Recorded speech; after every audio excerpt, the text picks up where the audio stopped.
What's up, everybody? We have a special episode tonight. We are live on YouTube. Shout out to everybody, including our huge fan base in France. Bonjour. Bonjour, everybody in France. Hope everybody had a good week, and we're heading into the weekend. It's going to be a good one tonight. Are we really streaming on YouTube? We are live on YouTube, my friends. Are we filming? What are we doing here? Yeah, we're filming. Holy shit. Yeah. And, oh, wow, okay. I did not know that, but what's up? What's up, YouTube? Yeah, so tonight we got a few topics on our minds. I know we haven't dropped content in like 2 weeks. We had some stuff going on.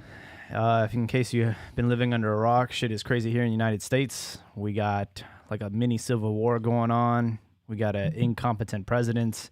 And yeah, we've been going through some shit. So you're lucky to have us in the flesh tonight. Shit's hitting the fan, people. But yeah, so let's just kick it off, man.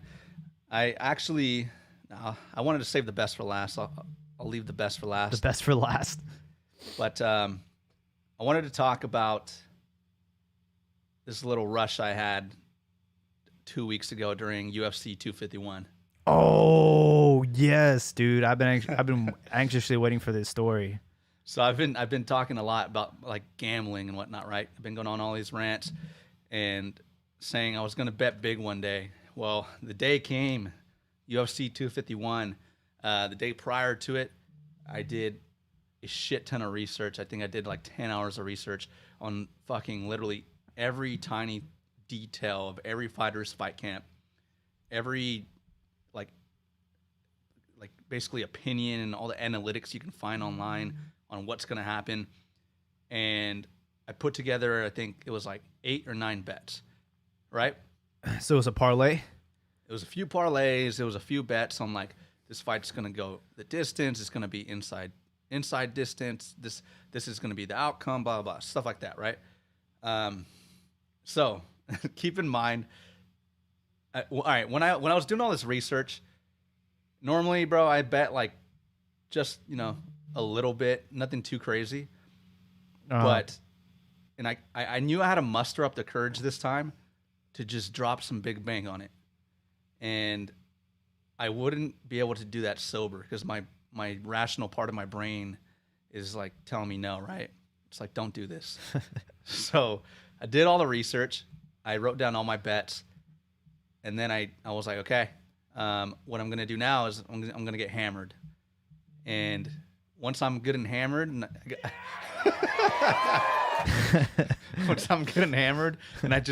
I'm to the point where I just don't care. Yeah. I'm going to transfer a little over $1,000 into my Bovada account. Shout out Bovada. Bovada. And I'm just going to put it all on the line. That's not like a huge giant amount, but for me, it's a lot. Because I've never put that much down on it. Wait, so how much did you put down? I think it was a total of $1,200. $1,200. God damn. Yeah. And keep in mind the way these bets were placed, where it has to go like perfect. Uh-huh. Nothing can go wrong. Oh, wow. One thing goes wrong, goodbye to everything, all the money, bro. Damn. So I was like, fuck it. Put all the bets in. Woke up the next morning like, well, we're in too deep now. Like we're just along for the ride. We'll see what happens. Hopefully it goes well. I remember you sent us a text message. It was a screenshot of like all the bets you made, super detailed. Before anything happened. Like, yo, this is the move right here. It's like you had. What did I say? I said this is the blueprint. This is like, when someone says, "Oh, you got a fix on the game," like you had a fix on the game, bro. Dude, I sent that out to like a lot of people actually, and a few people took my bets, and they also made a lot of money. Damn. And there was a lot of people that were like, nah, like, yeah, whatever. Like, they just ignored it. And damn, they felt hella stupid like the next day. So let me say one thing, though. That card was extremely close. There was like 3 fights that could have gone either way, in my opinion. You know what I mean? Wasn't there one that was like super controversial?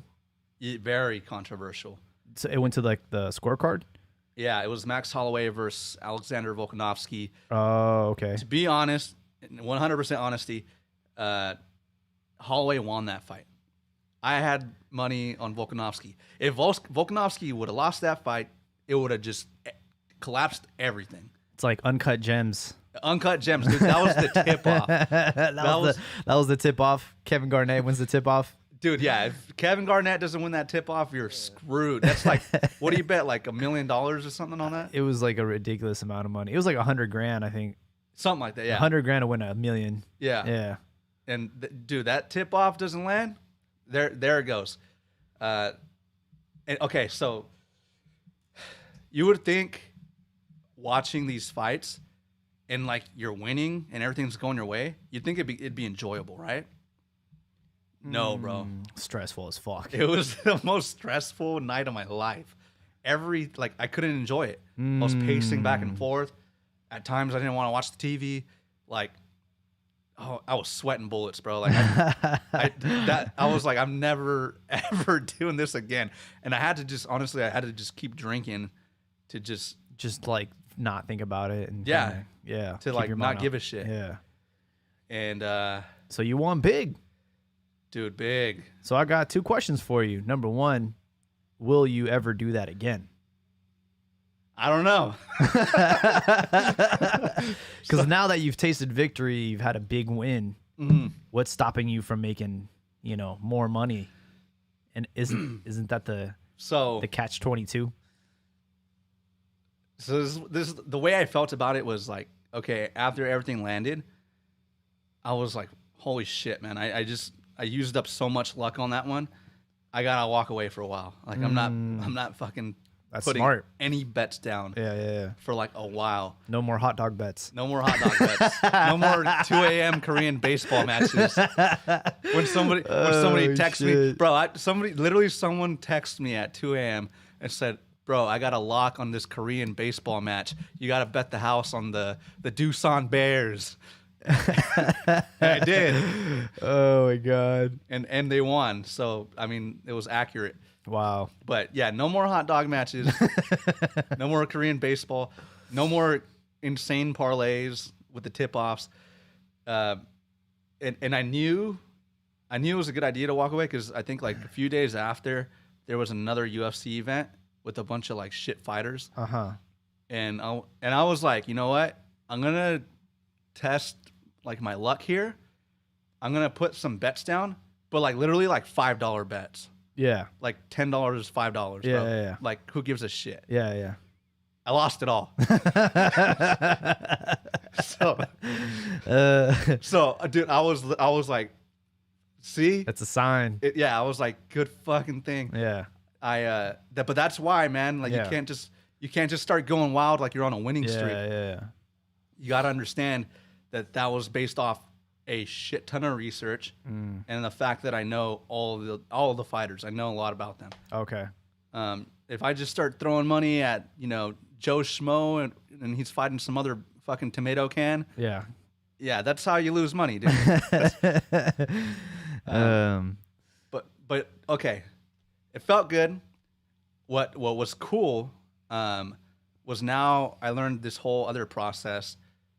So I mentioned like a long time ago that bank is based in like Singapore or like Bovada? yeah. Oh, yeah. So how do you get your winnings?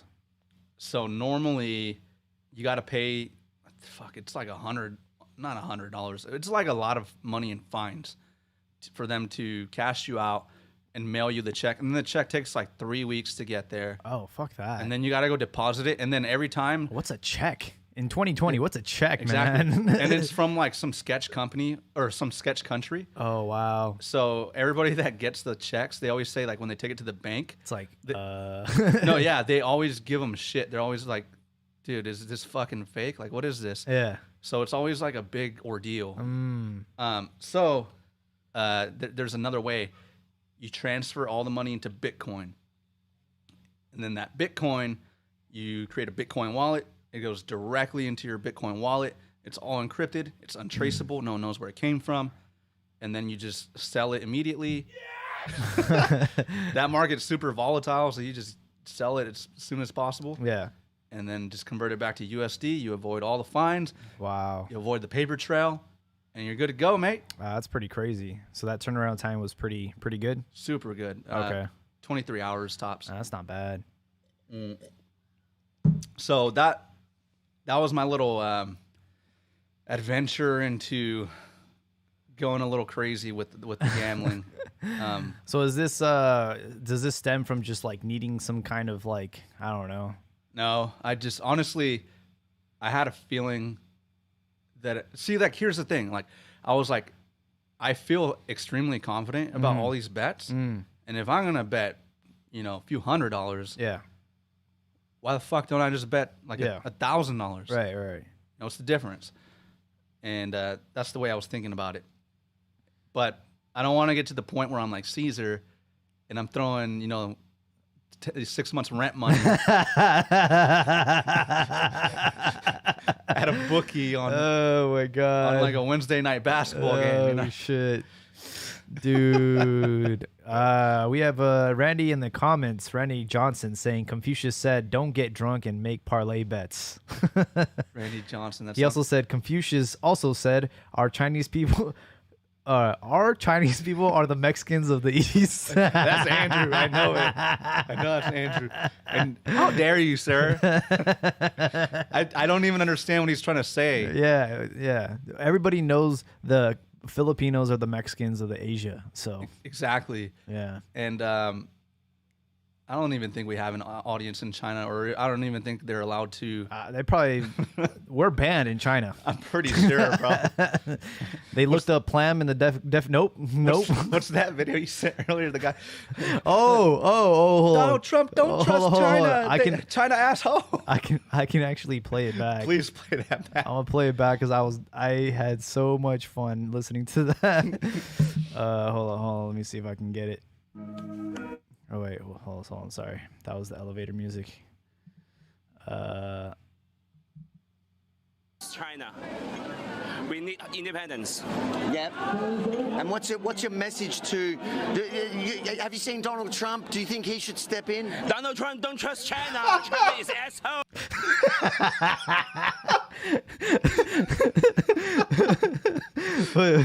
This part. Can we make that? Have you seen Donald Trump? Do you think he should step in? Donald Trump, don't trust China. China is asshole. Can we please? I'm gonna put that in the soundboard. Yes. Yeah. Can we please get that on the soundboard? I was gonna make it. I didn't have time today, but oh my god. That's so perfect. China asshole. Oh man. Oh yeah. By the way, Randy Johnson in the comment section is one of the people that I sent the blueprint to. Except he's too pussy to put his money up on UFC fights. Instead, he invests in Chinese stock that's tanking, and he's losing money instead of following my advice.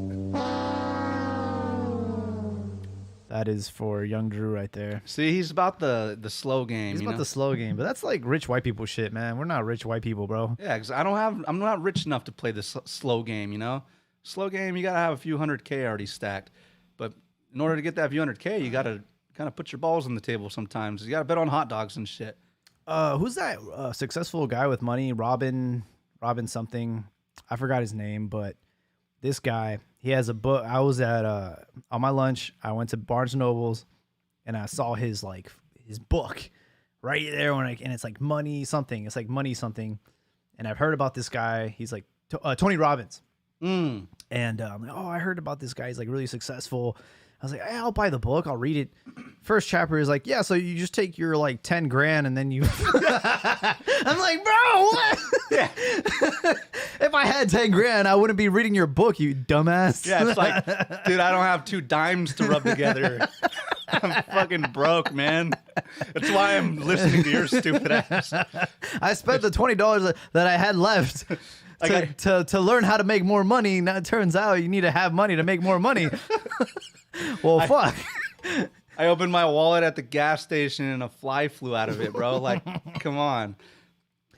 Yeah, man. I don't understand that whole like, oh, you just gotta, you invest in bonds and stocks. I'm like, oh yeah, but the whole thing is that you gotta have money to do that. It's like you said. It's like Hey, how do you make? What did you say? How do you make a pizza or what? What was it? Oh yeah, how do you make a pizza?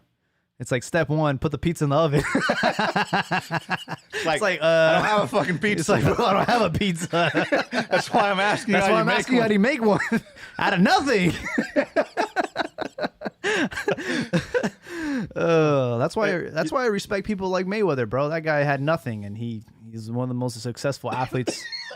That's the coronavirus right there. Yeah, he made his own damn pizza. You know. Yeah. Dude, you know what's funny about Tony Robbins? I don't exactly remember how this happened, but I ended up on his email list. So every week I get an email about some seminar he's holding about how to be rich or whatever. Right. And dude, I keep telling myself to unsubscribe, but I'm always too lazy. And I never unsubscribe from stuff. I always just clear the notification. Wow. I'm that lazy. There's a one button, bro. Bro, I'm extremely lazy with shit like that. I have 10,000 emails. Oh my god. Of just shit I'm never gonna read nor care about, just sitting there. Damn. No, I'm hella OCD with that. It's Project Zero. Every day is to get to zero. Every day, man. I hate unread notifications. It bothers me. Oh, bro. The thing with emails, especially with work, it's an impossible task to clear your inbox. I've done it a few times, and it's the greatest feeling ever. It's like getting your debt to zero. Yeah.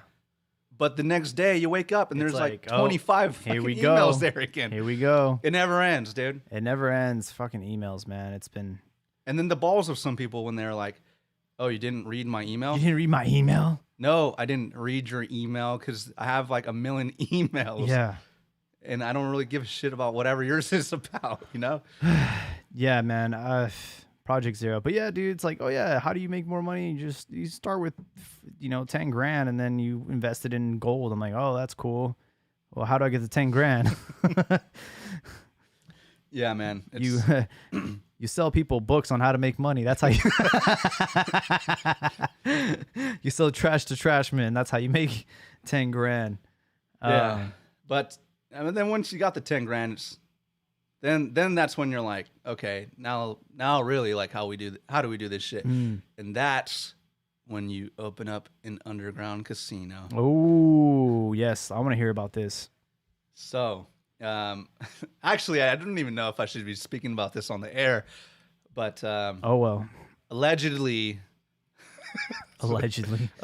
somebody I know, totally not me or anybody I'm affiliated with, is got a phone call at midnight, and it was my boy, or allegedly it was somebody's boy,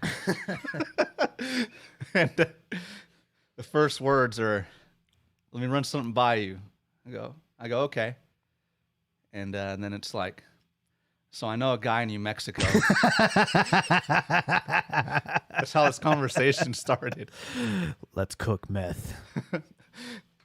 In my head, I'm like, where the fuck is this going, right? He's like, I know we're going to make a lot of money really fast, and we're going to take advantage of the coronavirus epidemic. And I'm like, I'm all ears. Yeah. Go on. You have my attention. I'm not gonna explain how it works or what it is exactly, because then I know you motherfuckers are gonna go out there and steal my idea, because it's not even my idea actually, but it's a genius idea. But essentially, underground cash money poker games that can be conducted from virtually anywhere in the world, with automatic transactions that can't be traced. None of this can be traced.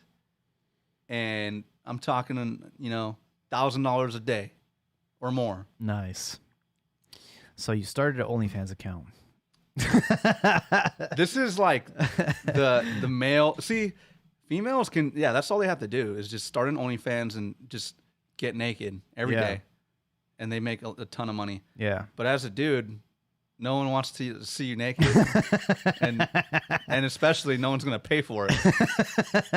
So you gotta actually use your brain and come up with, schemes. I know, man. It's a lot difficult for us to make money out of our bodies.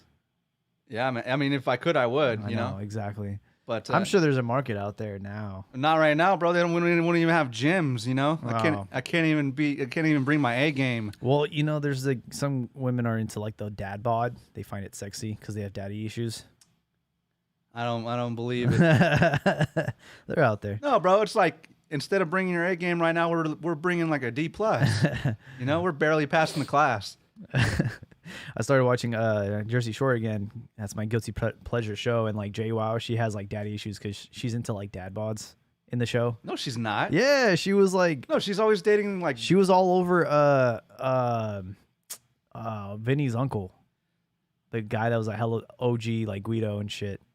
I don't know about this. I don't know, 'Cause- maybe a stretch, but From what I remember, she She was was into, always like- dating these like roided out dudes that were like jacked.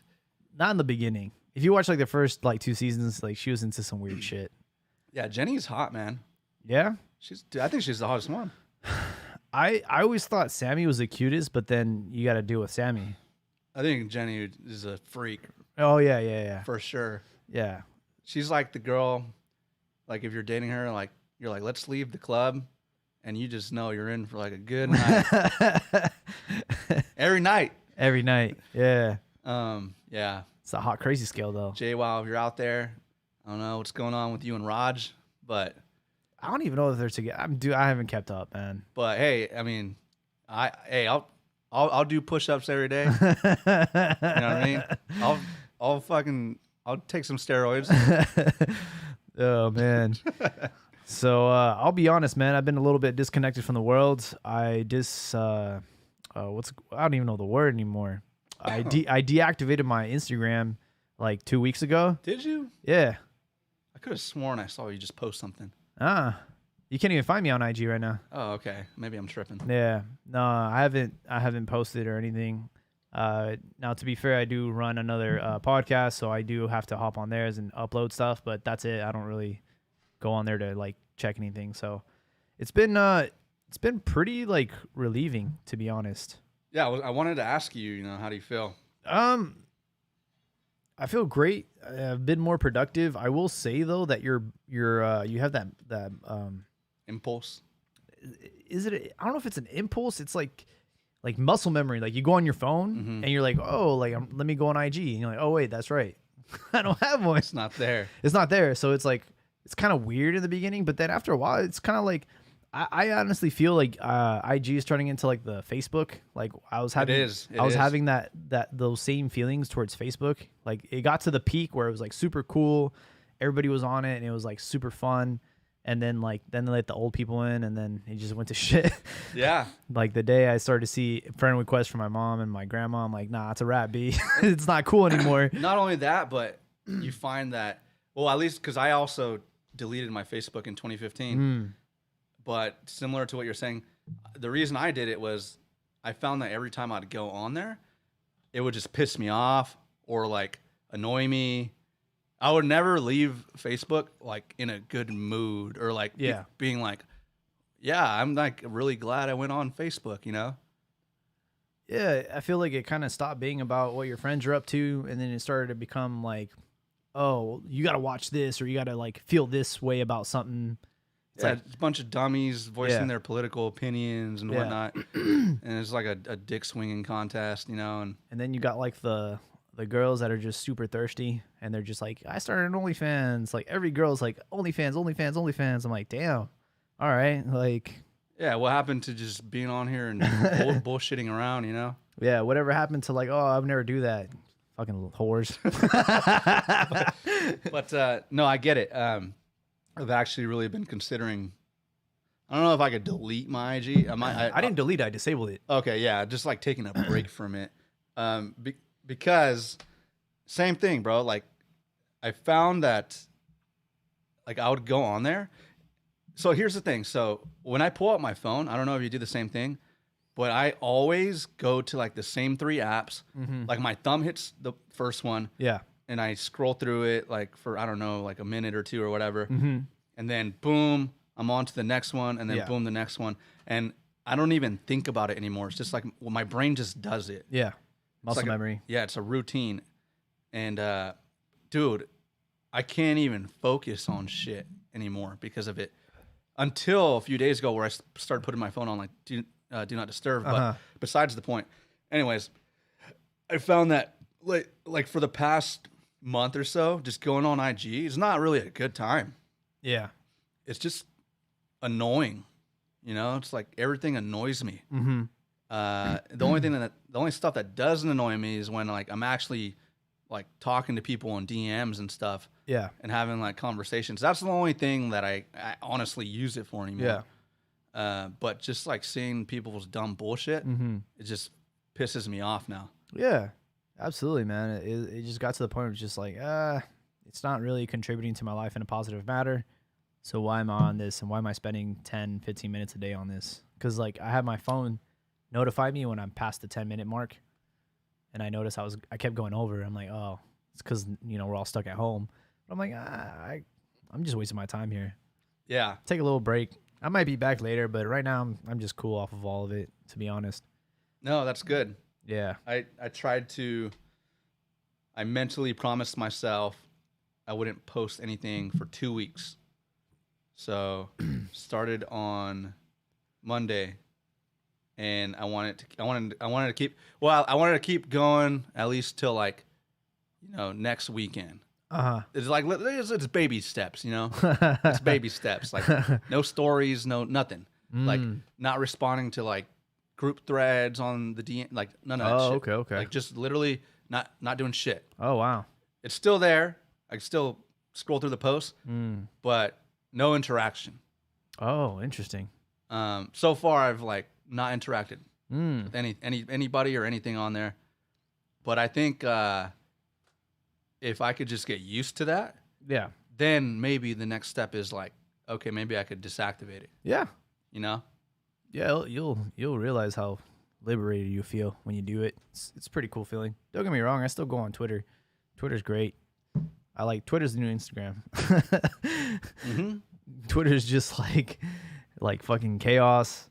And then you got like celebrities that you can like talk to and shit. That's pretty cool. I like Twitter a lot. Yeah, I like the sites where everything's somewhat more like anonymous, and it's not focused around you and your fucking bullshit, you and your shit. It's more like topics and things, Yeah. And everybody's just discussing something. Absolutely. Twitter, Reddit. But yeah. We're going to take our first break, and we'll be back after this message. Fuck with our content? Support this podcast with a small monthly donation to help sustain future episodes. We appreciate it, you fucking simps.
classical music and plants to increase productivity. Oh, okay. Talking about some new music, Currency album. We already talked about the gambling thing. Is it focus or obsession when it comes to like trying to achieve your goals and you become like obsessed with it? Is that a good thing or a bad thing? But that's just random thoughts. I think the aliens thing. And Yeah, let's leave it. Let's do that. yeah, All right. Let's get back in there.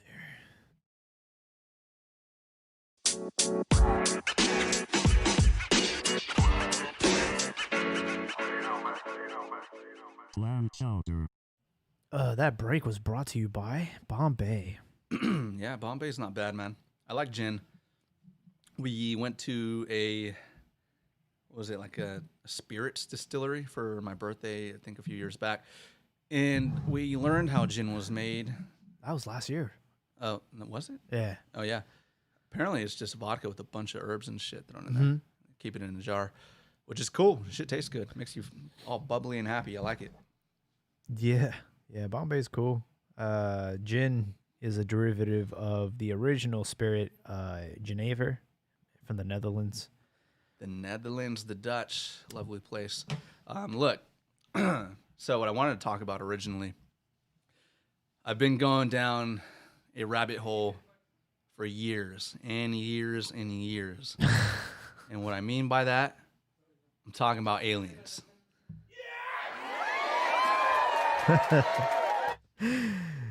Aliens, man.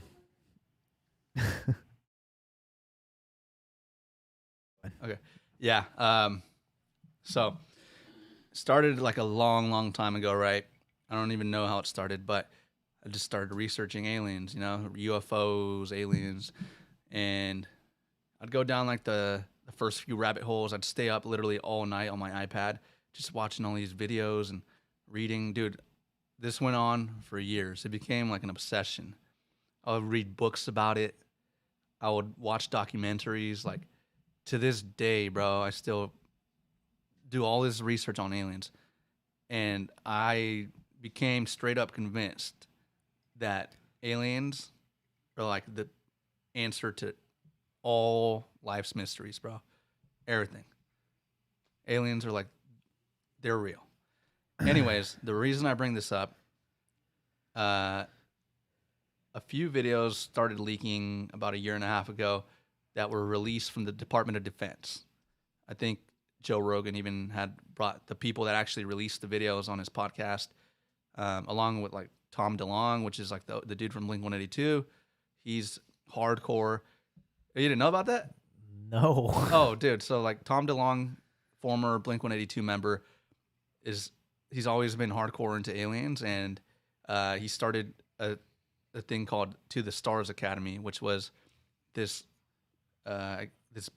business that is working with the military and the Department of Defense on like disclosure, like bringing the truth of aliens to the public. Oh, nice. It's really weird. You got to look into it, Google it, whatever. Anyways, but these videos started coming out. Everybody's kind of like, yeah, whatever. And then the pilots starting admitted to it, and then I think it was like the Navy admitted to it, and then the Pentagon admitted to it. Dang. And I guess as of today, a lot of information just dropped where the Pentagon is admitting to being in possession of what they refer to crafts not of this world. And crafts and materials that are just like they are not from Earth. Like the elements and like the metals, they can't figure it out. They've never seen anything like it. Like they're admitting that it's literally from another planet, bro. Nice. Yeah. I see some skepticism on your face. No. I mean, I've always assumed that there was like intelligent life out there more than us. Right. So I'm curious to see what happens next. And it's a weird time for them to bring this into like the public. What are you talking about? It's the grand finale, bro. No, it's like, it's the grand finale. Throw everything at us. dude, it makes you wonder all this stuff that's going on. Yeah. Is it to, It's a distraction. and then now they're like, oh yeah, aliens, yeah, they're real. Yeah. You know? Yeah, I think it's just like at this point, there's probably some other shit going on that we don't know about, and they're using this as a way of distracting us. Like, hey, look at this for a second, and then we'll go back to it. Because I don't know, man. It's just, why now? You know what I mean? We got a pandemic going on. We got all this shit going on. Like, why now? Why are we getting all this shit right now? So they've been saying that they're like slowly trying to trickle in disclosure to the public, because if they just outright come and say, hey, aliens are real, we have UFOs, we've reverse engineered the technology, there's literally like highly intelligent beings coming from other planets that are coming here that can literally like destroy us within seconds. We can't do shit about it. I don't think they would destroy us. Oh, dude, come on now. But hold on, that's besides the point. If they said all this stuff, dude, people would just freak out. Everything It's too much. Everything anybody's ever known about anything would shake up everything. It would shatter them. Religion, government, like space, technology, literally, or the human origins. Right. Everything, bro. It's too big of a truth. It would like it would like break someone's like psyche. And It would shit. fry everybody's minds. Think about it, bro. Right now, people can't even believe that the virus is real. Yeah, that's true. There's people dying left and right. You know what I mean? Like this, the whole world's shut down. Yeah. And people are still like, oh, it's fake. Yeah. I'm not wearing a mask. It's not real. You know what I mean? It's just a hoax to get us to wear masks. So then we have to be like identified and vaccines and 5G. And I'm like, oh my God, dude. If you can't even get people to believe that clearly a 100% real virus is out there, dude, how do you think they're gonna react when you tell them aliens are real? I think they should just do it. Fuck it, man. Just come out and say, hey, man, we've been fucking with you guys. You've been pranked. You're all punked. Dude, there's more to it though. Like there's too much. So supposedly they've known about this for like decades and decades. And Oh, yeah, I bet. A lot of the technology that we have now supposedly came from reverse engineering these crafts. I'll give you an example, like night vision technology came from that. They say like when they went into the crafts, Bob Lazar said this. I don't know if you know who that is. He sounds familiar. Yeah. He's a dude that supposedly worked at an area within Area 51 called S4.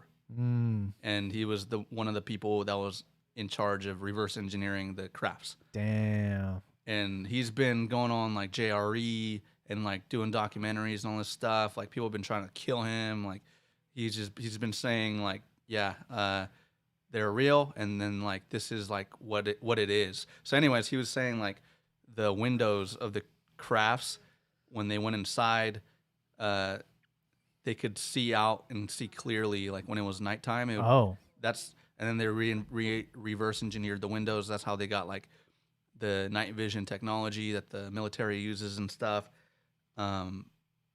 Everything that we use now, like if you look, supposedly this happened in like the 50s and 60s. And then ever since like that time, technology just took a gigantic leap. Yeah. If you compare human technology from the 50s to now, Yeah. compared to like Exponential growth. compared to like the hundreds and thousands of years of human civilization before that, it's like an insane growth. Yeah. So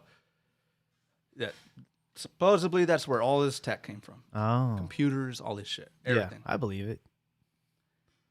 Yeah, because it's like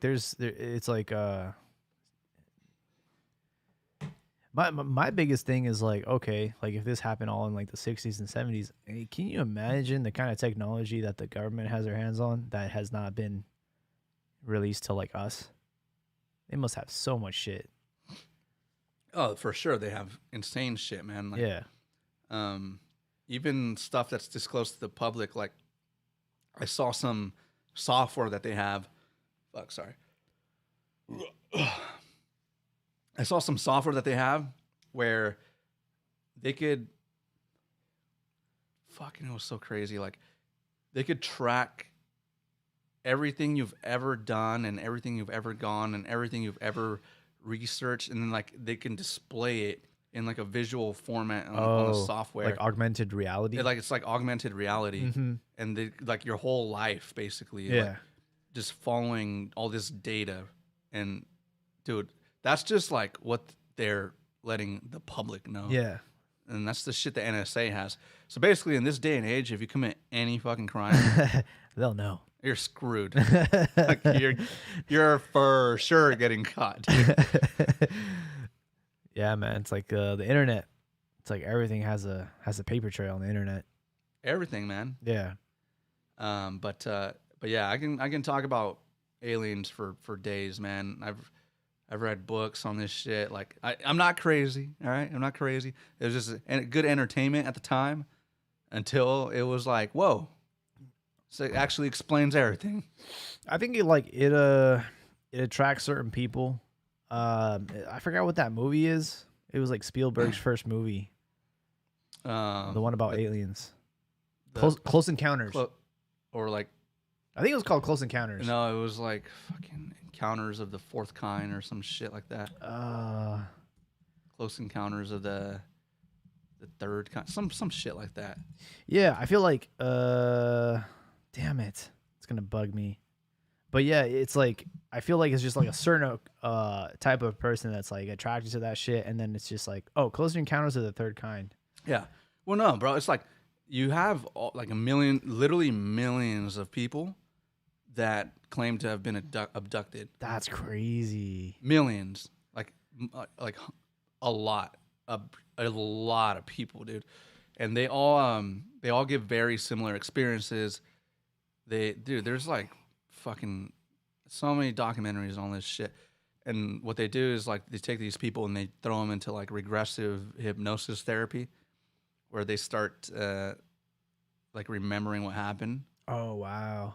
And bro, and not only that, but they also have like legitimate doctors that where like the people are like, yeah, they planted fucking some shit in me, you know? Oh wow. Like in my body. I know it's there. And then the doctors have gone into their bodies and like removed just weird shit. Really? Yeah, like they can't explain. Like, Wow. like weird ass, like freaking rock looking things that are like, they don't know if they're microchips. They don't know what the fuck they are. Like, wow. yeah.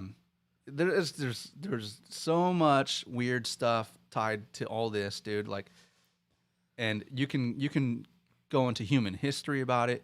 You know, you can even go back to like the Anunnaki, the Sumerians. Like, it explains everything. Yeah. Unfortunately, our guest that was going to talk about aliens isn't here tonight, but we are rescheduling that conversation. So we're going to continue to talk about this. This is pretty cool stuff. And like for me, like doesn't it tie back to like pyramids and stuff? Like, Yeah. like we still don't have an explanation to how the fuck they were built. And Yeah, there's a book called The Ninth Planet, I believe it's called. I could be wrong. It's I forget the author's name, but we can like post it up later or whatever. Yeah. Anyways, but the book is about the Anunnaki, and the Anunnaki were supposedly one of the first people and civilizations on Earth. The Anunnaki, according to mythology, were aliens, like the aliens that created humans. oh shit. So like they said they like arrived here from some other planet that kind of like comes into our solar system once every like 100,000 years or some Oh shit like shit. that. And they were mining the planet for like gold, right? And like elements and resources and stuff. So they didn't want to do this shit themselves. So these guys were like experts at fucking what the fuck is it called? Like biology, and I guess like splicing DNA, and like there's a word for it. I'm like, it's slipping my mind right now. Those people that like, you know, mess with the genes and stuff, and like, you know, Okay. clone pigs and shit, whatever the fuck. Got it. You know what I'm talking about? Yeah. Yeah. So, anyways, they supposedly they came here. They needed like workers to do all this work for them. So they spliced DNA with like their own DNA, and You said ape? yeah, like monkeys, Oh.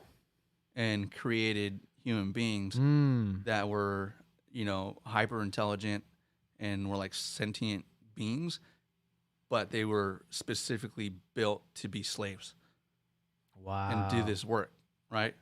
And then after however many thousands of years, they were like, all right, cool, we're bouncing, we got our shit.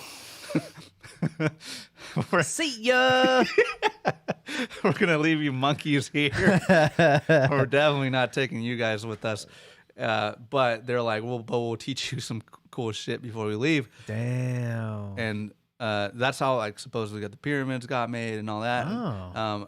And they taught them technology. They taught them like, you know, how to make fire and like whatever, like all that type of bullshit or whatever. Wow, that's really interesting. They taught them mathematics, like language, all that stuff. And then that's why you see pyramids like all over the face of the earth, even though these civilizations never interacted with each other. And supposedly like all the different races were like just different genetic experiments. Like, oh, on this one, we're going to combine this DNA with like a gorilla. And then on this one, we'll combine it with like this other animal or whatever, you know? And like, we'll just fucking make different peoples. Man, that must be fun. Just like you make dogs, Yeah. dog breeds, Yeah. you know? That's what they were doing. They were making dog breeds, but people. It's like human Play-Doh. I mean, that would explain a lot of stuff. I'm down with that theory. When you really think, fuck, dude, Corona, man. When you really think about it, it kind of would explain a lot of shit. Yeah.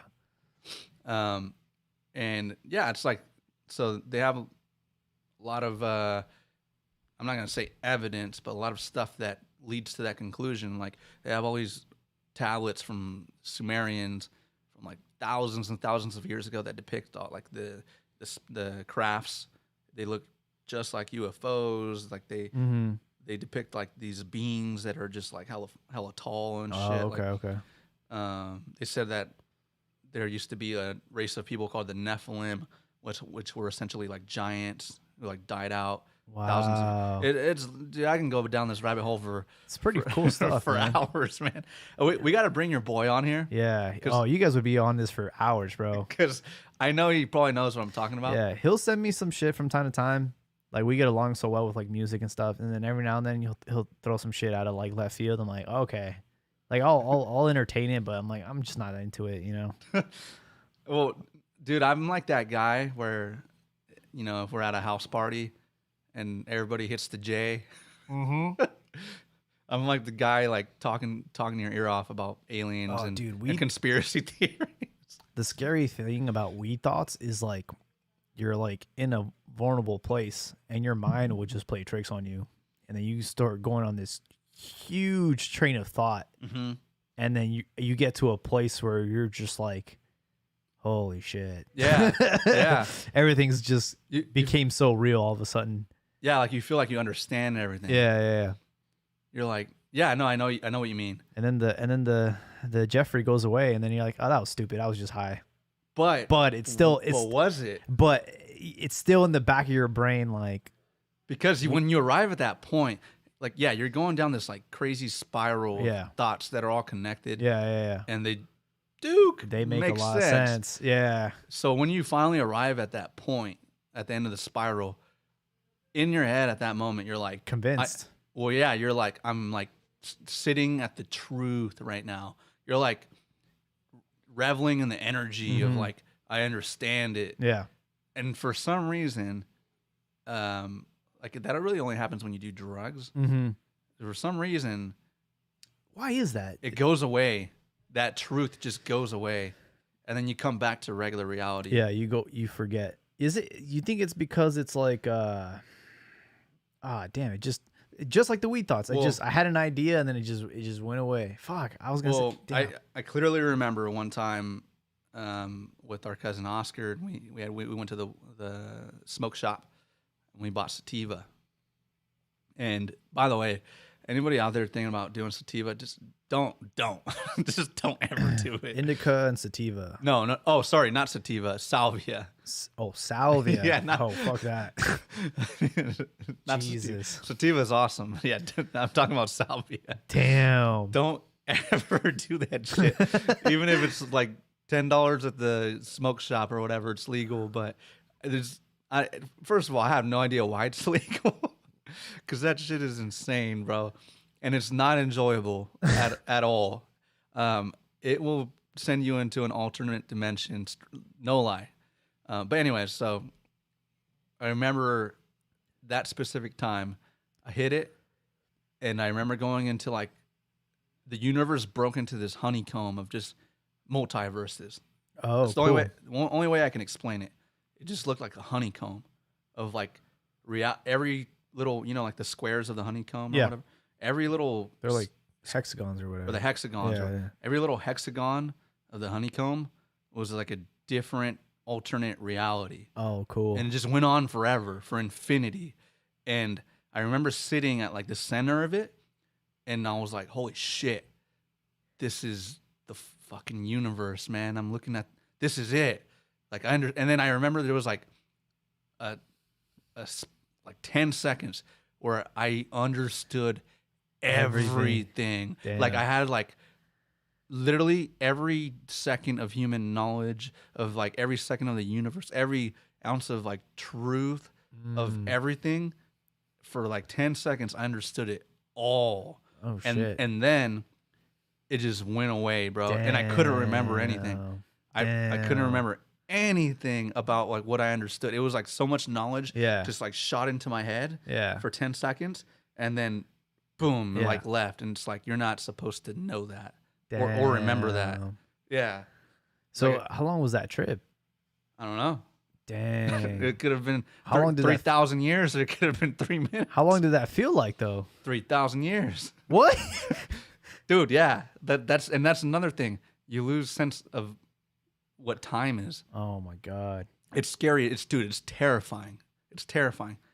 The first time I ever did it, I thought I was gonna be stuck in this weird dimension. First of all, I had an out of body experience, and then I shot into some weird How ass quickly did that happen after you took it? immediately, Oh my God. like within half a second. That's scary. Yeah, and I remember shooting into this super weird dimension where I could actually see time. And a lot of people that have done it explain exactly what happened to me in the exact same detail. Wow. I've read a ton of stories online where people have exactly explained specifically what I saw.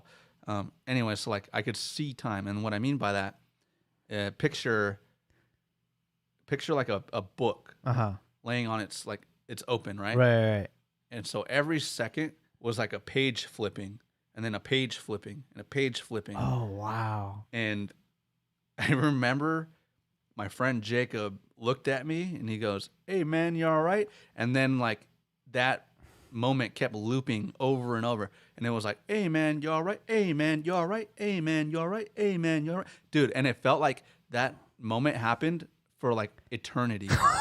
Oh my God. Dude, Oh my God. That sounds terrible. it was terrifying. Bro, and then I had this is the thought that really freaked me out. And this is when I started panicking. I was like, "Oh no.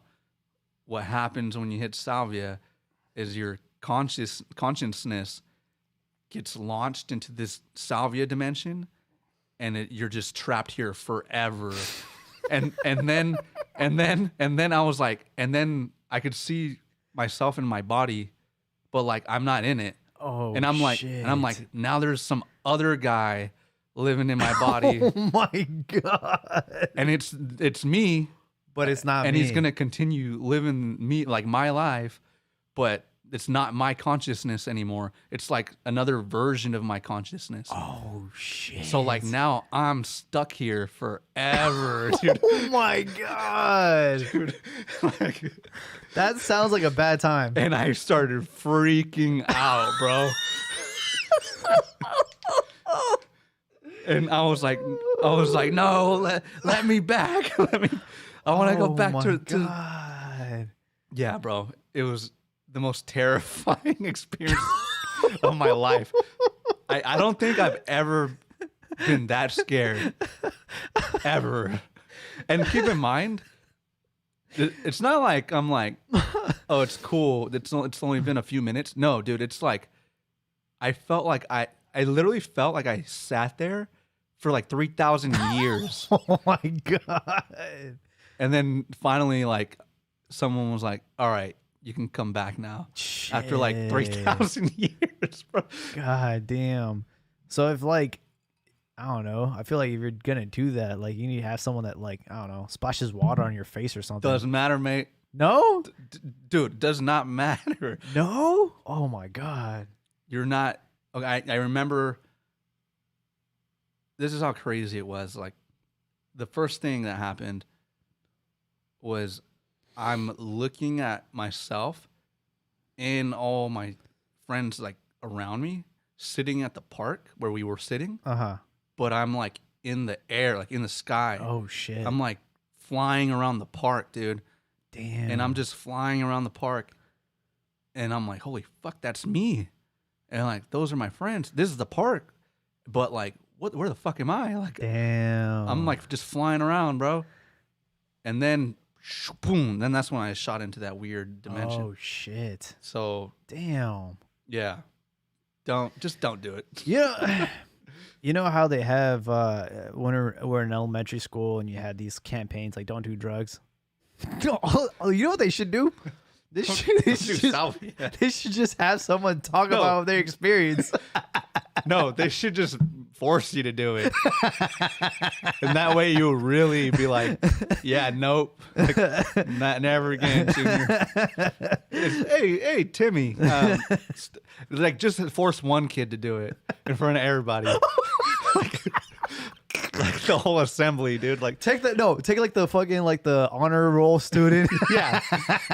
Like the kid that brings the apple to the teacher and like the one that's like super successful. Yeah, like who, like, like you're the guy, like, who Who thinks drugs are cool? No, just I would literally be like, so who's like the best student in the class? It's like, oh, it's, little Jimmy over there. He's got like a 6th grade reading level. And it's like, yeah, little Jimmy, raise your hand. And he's like, yeah, I'm little Jimmy. And it's like, come on up, little Jimmy. And, bring him up and just sit him in a chair and be like, yeah, you pull out a pipe of salvia. And you're like, all right, little Jimmy, this is what I want you. I just want you to inhale. And then just watch this kid just lose his fucking mind, bro. For like 15 minutes. Just lose all sense of reality and time. And then when he comes back, he's just speechless, bro. Like, and I just want to be like, yeah, so Jimmy, tell everybody, did you enjoy that? And he's gonna be like, what the fuck? So kids, when you see say no to drugs. Yeah. Well, at least say no to salvia. It's just a whole different thing, man. Oh man. Fuck with our content? Support this podcast with a small monthly donation to help sustain future episodes. We appreciate it, you fucking simps. I actually was gonna segue into the conversation of the business of doing drugs. It's a show on Netflix. I've been binge watching it. Super interesting. They take like every drug. They take like coke. They do like heroin. They do opioids. They do Oxycontin. The last one I just saw was cannabis. And It was just like really, really interesting, like the origins of where all this stuff started. Like MDMA started in Lafayette in a lab. Like I didn't know that shit. Like I always thought like MDMA came from like Europe or some shit. Wait, really? Yeah, That's where it started? yeah. I didn't know that either. And he was saying that like it started off as like a drug to like for like therapy. You know, people with like PTSD, they take MDMA. I can't even imagine being able to focus on a fucking therapist while I'm rolling balls.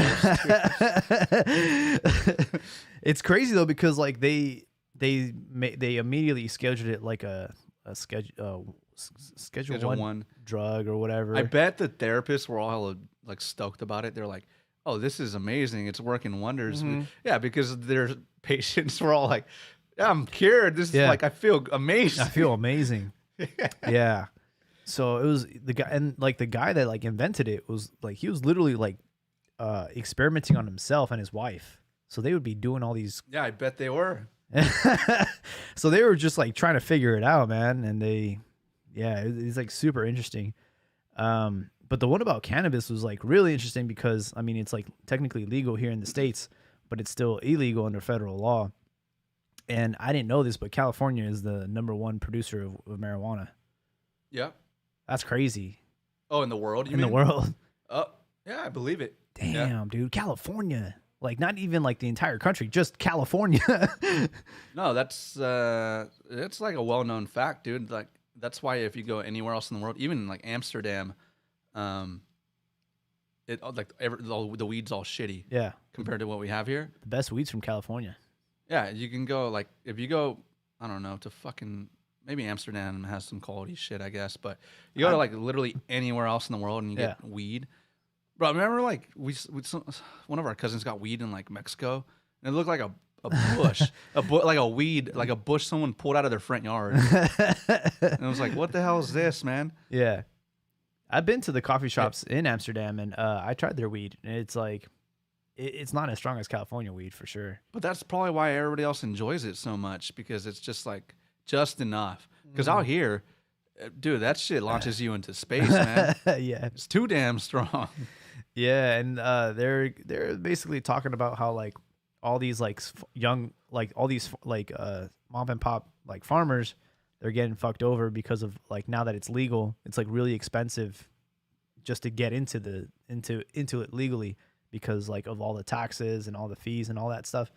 So it's like they went back to like selling it illegally because there's less cost involved. And Yeah, I mean, I guess, but from what I heard, they're making a shit ton of money off of it now. yeah, but like they're like breaking even because of the taxation that they're getting, and they can't write off anything. Like there's so many like restrictions with like being a weed grower that like you end up like going broke. But the part that I thought was most interesting is like there's a lot of big business, like a lot of like huge companies that are ready. They're ready for the entire country to make it legal, so they can just swoop in and control the market. And it's gonna be like Marlboro, you know what I mean? Like Marlboro's gonna like, it's gonna be like Just selling at the gas station. yeah, just selling it at the gas station. They're saying that like this is what happens with like any new market, new industry, that like you have all these like small players, but then like the big boys come in and they just buy everybody out, and then it ends up being like 3 large corporations that control the entire supply.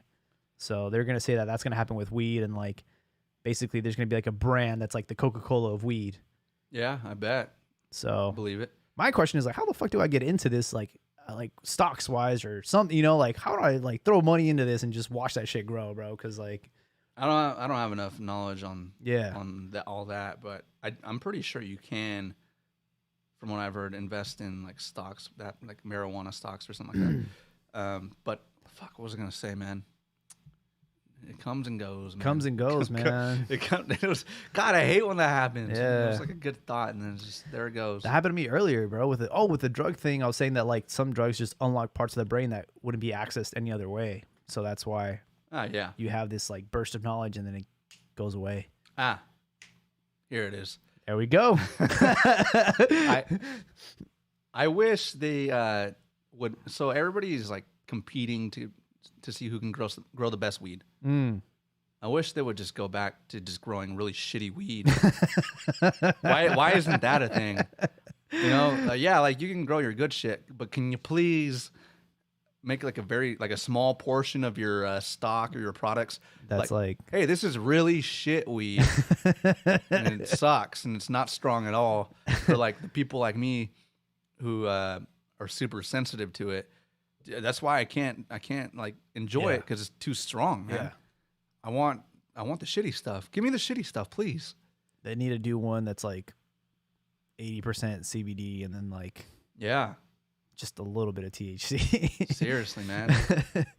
Bring back that bunk shit. And like CBD has like a lot of medicinal benefits, you know what I mean? Like for inflammation and like getting sleep and all that. So there's like that whole side of things where like CBD is like, that should be being pushed like hardcore. You know what I mean? They're trying to. Yeah. Like give it to your dag. They do. Yeah. It's like your They dad. do. Like we had like fireworks for like 3 weeks. Like fuck the thunder jacket no, just give your dog weed. It'll be cool. Just give that little thing a push pop. Oh man. Do you think we're ready for a celebrity shot?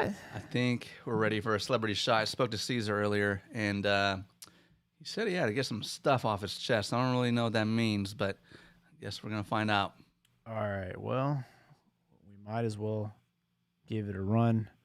Let's see. Where is... By the way, Time for the celebrity shot. What's up? next week, our celebrity shot is going to be absolute fire, everybody. So make sure you tune in next week because it's going to be a very interesting episode. Caesar. What up? You are live on Plam Chatter. How we doing? How we doing, mate? How we doing? Oh, Turn them up. give me 1 second. This guy's finishing his... Just rubbing one out. he's rubbing it out. Man can't even rub one out Nah. in peace, man. No, I like talking when I'm doing that. You know what I'm saying? You like talking when you're rubbing one out? Yes. You're on the phone with like customer service. Hey, Comcast, why is my internet so slow? You gotta switch the video. And they have no idea. Damn, no. I have no idea. You know? What up, fellas? See, how we doing? How we doing, man? We feeling good? Oh, we're chilling. We're gravy. Nice. Hey, so when I talked to you earlier, you said you got to get some stuff off your chest. I'm just curious as to what you meant by that. I mean, I don't even know where I start. Someone, Is Harry with you tonight? I think Harry's. I think Harry's. I think Harry's speaking right now. Harry is definitely... No, I was... what I wanted to get off was more... It's more of the financial it's my financial plan of attack. Is what Okay. I'm trying to accomplish. We're talking. during this whole. Go ahead. Oh, we're talking everything. So, bottom line, this thing, what your boy's been trying to do, is I am trying to, during this COVID, everyone's had time to reflect, kind of like see what they're gonna do, what's going on.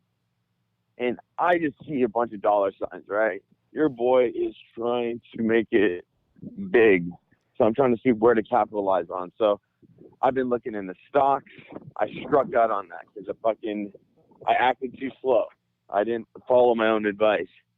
So I ain't letting that shit happen again. So what I'm getting at is that your boy's trying to make a lot of money, and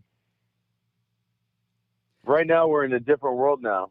So there's a bunch of opportunity, and I need to surround myself. That's why I hit you up before, Omar, and hitting up people that are sitting there right now with their fucking hands. They're sitting there fucking with their heads down. Some people that are heads up. I'm on that grind right now. So your boy's trying to make it big. Same. So I'm just trying to surround myself around a bunch of people that instead of looking at this as like a downer, that we're all in the pandemic, versus how can we make this into a positive. Mm-hmm. and that's what I'm trying to do. Let's take advantage while we can. Yeah. I mean, because there's going to be a new, right? I mean, like, Yep. shit ain't going to be the same. I mean, you're going to have all these people that were at once, you know, I mean, it's going to get to a point where, you know, people that were going to school to do this are going to be doing something completely opposite, you know, are the high paying jobs back in the day. So I think this is the one time I've always told myself, as far as like, I've always wanted to work for myself, do my own thing. And I never, you know, seized the moment. So now I'm kind of like, want to make sure I'm around the right people, you know, and kind of just, you know, it's something I know I can do on my own, but also I like to kind of like spitball my ideas with people and just kind of just, you know, collaborate. And, you know, I'm just trying to I'm trying to, what I'm getting at is I'm trying to get a bunch of solid people together, like you and just a bunch of people, just to figure something out. Like, there's a missing piece. Like, the equation is out there to make money. It's just, what is it? You know what I mean? So Yeah, no, I feel it. trying to put that all together. You're trying to, trying to get like a little pack full of lions of people that are all like-minded, motherfuckers that are shooters. They're gonna hustle. You know, they're gonna take a few risks here and there, or whatever. But at the end of the day, like, they're just down to make money. And actually, so like I was telling Jaime, I get a call from you at midnight the other day, and the game plan you laid out to me was actually pretty genius. Genius game plan. So I'm down to execute on it. If you're down to execute on it, like I've been doing some research. I've been talking to some people. I'm ready to pull the trigger. We can't share the idea yet, guys, but just, Jaime, just to kind of fill you in, I had reached out to Omar a couple nights ago at midnight. I get my best thoughts, you know, when it's kind of like during crack hour times, but for me, just kind of just sitting and thinking. Yeah. By the way, Cece, you were like super, for midnight, you were super energetic, man. This guy, it sounded like he had been up for hours, just like putting together a blueprint, man. He was just been playing around with this crazy idea, and he was just like, he was just like, I got it. Like, he had like a revelation. Well, it just, you know, like my mind's, you know, like I, you know, since day one, I've never been able to sleep, right? And I'm always just thinking. I'm like, well, how can I do this? How can I improve in this? You know, and a lot of it always has to do, you know, as of late, been trying to get my mind, body right, everything. And then it's also financially, right? Like, it's like, do I want to live paycheck to paycheck? Am I cool with 50 grand? You know, like, what am I actually content with? And it's like, the answer is, I'm not content. I just got to keep growing, right? I got to keep moving. But in order to have that mentality and to keep that drive, you need to surround yourself around those people. So I'm like, you know what? Right off the bat, I'm like, dude, you know what? I'm going to hit up Omar right now. Boom.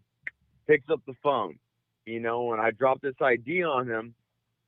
You know, I come in Caesar status, like, you know, I kind of go a million miles per hour, but Omar is the same way. So he was able to understand exactly what I was saying, and just, you know, just one of my ideas that I've been thinking about, you know, and I just want to now I was just trying to capitalize on it, you know.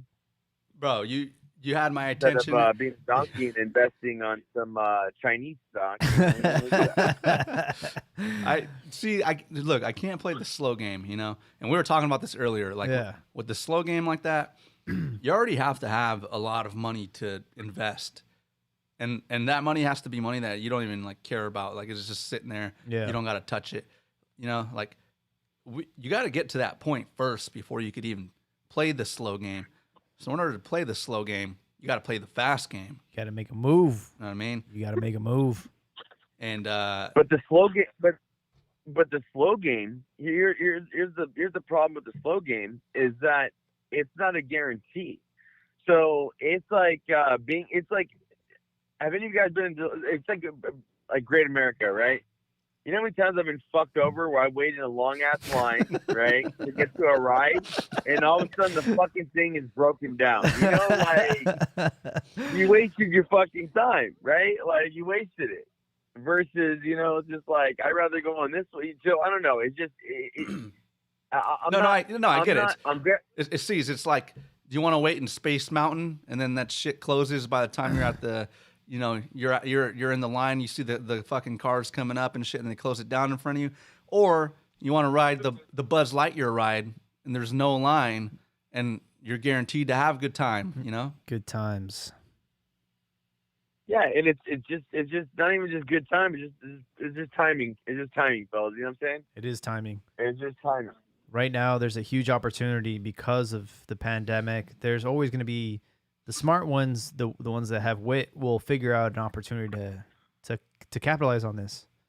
And by capitalize, I mean, if we do this correctly, and if it blows up big enough, I think we can make a good 30 G's in a few months, maybe more. I am definitely.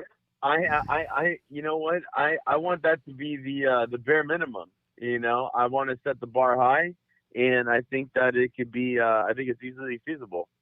So you know.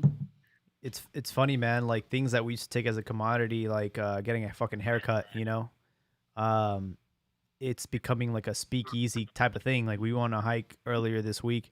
We ran into our old barber, and he was saying like, yeah, like we're closed, but we're not closed, you know?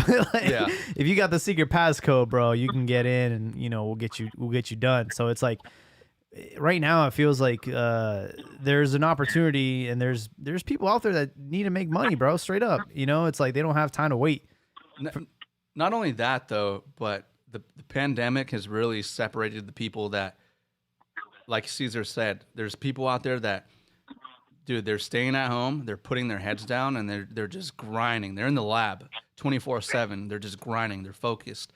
They're like, how can I make money? How can I just get it, you know? And then on the other hand, you have the people that are spending all their money trying to look like they're getting money and look like they're grinding, and they're out there doing pretty much everything they're not supposed to, and like they're out there at the, you know, the bars or whatever, still, you know, chucking the shambongs or whatever the fuck, you know what I mean? Like they're doing all the shit that we were doing before COVID, and they're trying to maintain that like pre-COVID lifestyle, but they're blowing all their cash. They're not working hard. They're not thinking. They're not grinding. So you got people right now that are focused and they're grinding. They're staying at home, you know, and then you got the people that are out bullshitting still. So it's kind of like, which side are you on right now? Like look at this, for example. Like this is the lab right here. You know, we got we got all this equipment around. We have, you know, just like all this crazy ass equipment, and we're just in here grinding. We're putting in work, and we're throwing ideas out there, and we're experimenting. And I think that's the path to success. Like Lil Wayne, man, Lil Wayne. The reason he blew up was because that dude would like sleep in the studio, you know. It got to the point where you would turn on the radio and it was Lil Wayne all day, no matter what station you were on. He was either on a feature or he was the one on the song. It's just like it was just Lil Wayne radio, like 24/7. It's just like you gotta go in the lab and create content and push shit out, man. That's how it is right now. Yeah, you can come out of the pandemic with a ton of money in your bank account, feeling good and being in a good spot coming into next year, or you can come out of this in the same bum ass situation that you were before it. You know what I mean? So like, and I think that's what it is. Am I right, C's, or am I wrong? You're right. And also on top of that, whether you come out of this up or down, you know, it's all about like, you know, like as far as like your actual, like I mentioned before, is like, you know, your state of mind, right? So if you come out hungry, right, and you know, there's a lot of people that are just weathered, you know what I mean? And you know, again, just seizing the opportunity. You know, there's a lot of people that aren't really like they're doing shit. They're like, you know, they're giving up, you know, and you know, again, I'm not taking this thing lightly, but also, you know, it's just it just opened my mind to, like, again, just a lot of just different ideas. Now, again, good ideas. I ain't going, your boy ain't trying to be president. I ain't going Kanye style. You know what I mean? Oh, Like, jeez. just, That boy needs help. He needs someone to just intervene. I don't know, man. I mean, but that happens. What happens? You want to run for president? Yeah, maybe. Shit. Hey, it seems like everyone, the way that this donkey's doing it. I mean, hey, you could throw me behind there, and I can tell you the same shit. I will say though, like maybe Kanye is just fucking playing all of us, and he's just trying to get people to listen to his new album. Oh man, I was gonna put my tinfoil hat on here because there's some conspiracy theories going around about Kanye right now. Oh yeah, I want to hear him. So I don't know if you've been keeping up with like all the Epstein shit and like Ghislaine Maxwell and all that stuff. Do you know what I'm talking? His wifey got she's in prison right now. Yeah. So. Yeah. What is her name? What's her name? Ghislaine Maxwell. Gotcha. And supposedly what Kanye's been like kind of crazy for a while, and they're saying, and they've been saying for a while that all Hollywood is just run by a bunch of pedophiles and shit, right? Like it's all like crazy, like sex rings and stuff. And Kanye, like he came up from Chicago, from the streets and stuff, and then he got thrown into like with the Kardashians, into that whole like Hollywood lifestyle, whatever. And they're saying Kanye's been going crazy because, like all these people around him and like that Hollywood life have been trying to like brainwash him and he knows all the secrets going on around him, all the pedophile rings and all that crazy stuff. And then they're saying that's why he changed all his music up into like that God stuff or whatever. I don't know. Like they're supposedly like he knows he can't say anything because there's too much like crazy shit at stake, and it'd probably like fuck his whole family over or whatever. Damn. But like lately, like did you see when he went on that rant when he started just tweeting all this crazy shit recently? I just know that there was like a clip of him like crying that he said he almost killed his daughter because he was trying to get an abortion or something. I don't know about that, but I think it happened a few days ago when he just went on this crazy rant on Twitter. Oh. And he just started tweeting out all this crazy shit. And people were like, no, like everything that he's tweeting about, it relates to this and this and this and this. And it's like he's basically talking about how they're trying to like suppress him and keep him like on his meds and stuff. Oh, yeah. So that he just like shuts up and doesn't like spill the beans about all this crazy stuff. And he's like trying to take his daughter and his kids and just get the hell away from the Kardashians and all that shit. Like he's like lost his marbles, bro. Yeah. That's just the conspiracy theory. Oh, okay. It's pretty interesting. I can entertain that. Yeah. Or he's just. I will say. Go ahead. Go ahead. No, go on. No. Oh, or he's just out. He's batshit crazy. He's out of his mind. But, it's one of their two. But it's crazy. It's like the don't get me wrong. The Kardashians, the women, they're all bad, right? Kardashians, all of them. But I'll say one thing. One thing I randomly was watching that I haven't seen in a minute. I was watching I'm sure everyone all watched this like a few years ago. I remember seeing it live when I was a youngster. But I was watching the OJ show or the OJ trial, right? Netflix one or the ESPN one? The Netflix one. Oh, I've yeah, seen the ESPN one, but I was watching the Netflix one, and it's a trip to think that because of OJ, it's almost like we kind of went full circle. Like we're watching like the George Floyd stuff, right? And it starts off, the very first thing that you see is the Rodney King right? beatings, yep. So so it starts off with that in 91, and then it goes like 2 years later, and then all of a sudden it's the murder, right? Yeah. Like the trial is centered. Yep. And just the odds and the timing, like with it like being like a race war, all this stuff, and then and they use that. I mean, again, you could watch it. I mean, people are gonna have their opinions. Innocent, guilty, whatever. Do I think he did it? I mean, fucking maybe he had something to do with it. I mean, either way, someone did. Like he got out of it, but it's a trip because it's like a Kardashian curse. Like fucking, like I don't know if you guys know this, but the Kardashians' father, he had passed away, and everyone that had that were on the defendant side, that were all the defendants, all the lawyers, they all passed away. So really, every single one of them, yeah, they all died except one. So you had like OJ's lawyers. All OJ's lawyers, they all passed away. Yeah. John Travolta died? No, wait, really? No, he did not. No, I know what you're talking about though. Like Johnny Cochran and Johnny Cochran, he had a brain tumor in like 2005. Wait, sorry. Hold on. I don't know if I must be really out of the loop, but so Robert Kardashian, he's dead? Yeah. I didn't He was didn't even know that. He was like OJ's like best friend. Okay, best gotcha. friend. Yeah. And it's trippy because the reason why I'm bringing that up is because I'm watching it. I'm thinking like, fuck, like this is what kind of brought, like it's like that's what kind of made the Kardashians, when they were growing up, big money because of OJ, right? Because of OJ.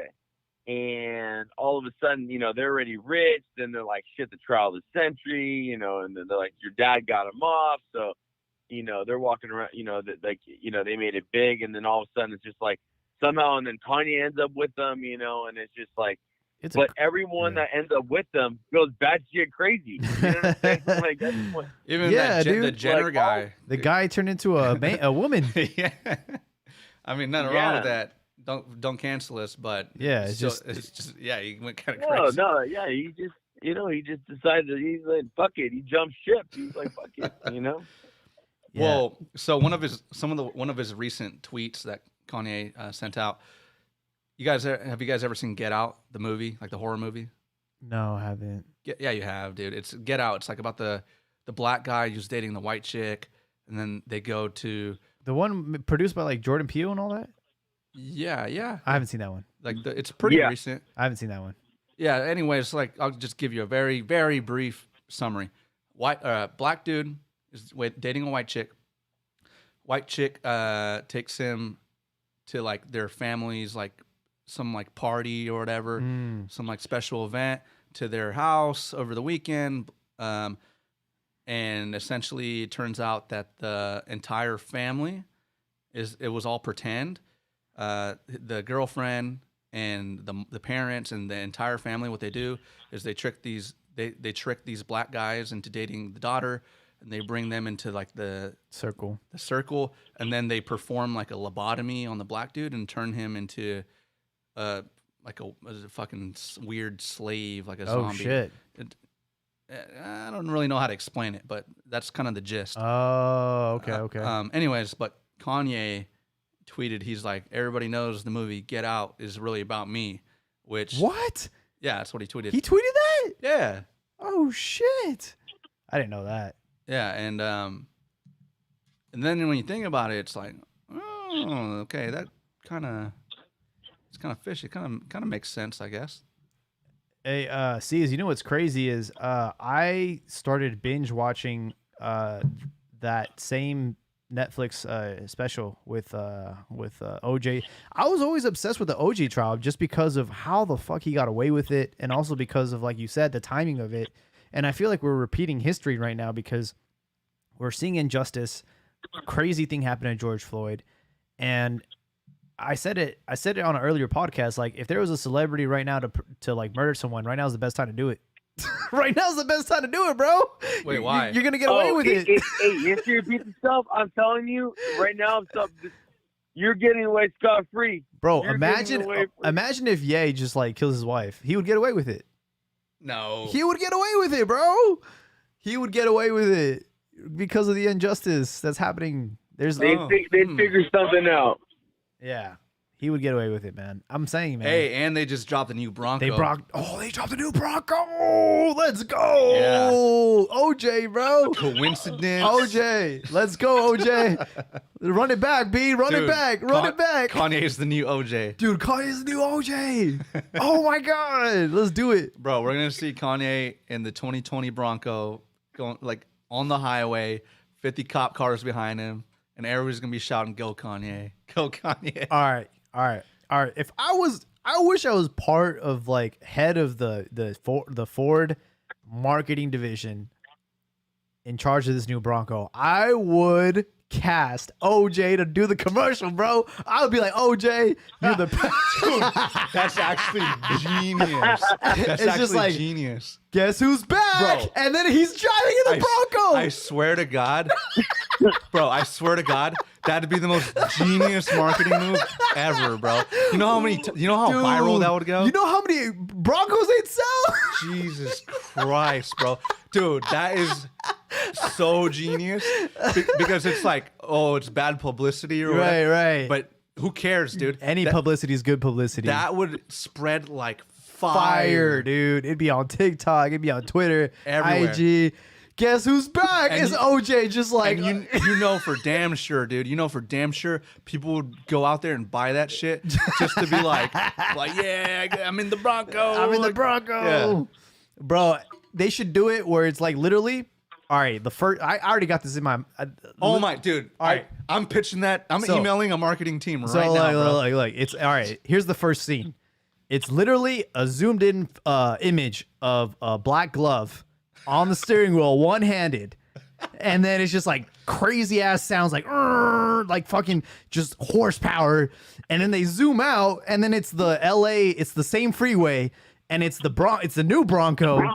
And then they zoom in and it's OJ. It's like, guess who's back? Oh my God, dude. Bro, I need to work for Ford, man. That'd be the commercial of the century.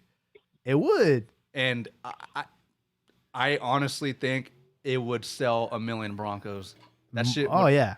Jesus Christ, that's genius, dude. It's a big risk, but What's And the everyone would risk? look at what? and everyone would look at each other going, "Guess what? It's good on mileage, huh?" And then Kanye in Everyone the was like, passenger "Hey." seat. Oh, Kanye in the passenger seat. Oh man. Oh my God, dude. Well, we got it on record, man. If Ford, Jaime was trying to convince me to buy a fucking Bronco Yeah, earlier. you should buy a Bronco. Because I was talking to Jaime about trading in my car for like a Supra, even though it would fuck me over for like the next 5 years and I'd probably really regret it. But he's like, dude, you need to buy a Bronco. And now that you pitched that idea, Dude, yes. I kind of want a Bronco. Hey, buy the Bronco. We'll make our own commercial, bro. I'll film it. I got the drone. I got the cameras, bro. Oh, You'll be like, man. guess who's I'll, back? I'll be in blackface. Get canceled real quick with Mara's dog in the passenger seat. Oh God. A little winky eye. He's gonna be wearing he's gonna be wearing the patch on his eye. You would hear a whistle with a little hole with the wind. Oh man. With the wind in the eye socket, you'd hear a little whistle. Oh man. Oh man, that's comedy gold right there. Oh dude. See, so I was telling Jaime, like, well, I don't know about your work ethic for the past month, but I literally since July 1st, I have not done a goddamn thing until yesterday. This is the first day I actually started working. But the entire month I've not done a goddamn thing, man. And yeah, bro, I'm going a little stir crazy here. I need I think it's time to start the underground casino. Did we lose It's him? always a good time. It's always a good time. Harry was it's like that telephone line, bro. Like I say something and then Harry hears it and then he relays it back to C's. Harry whispers in my ear and he goes, "Hey, what do you want to say?"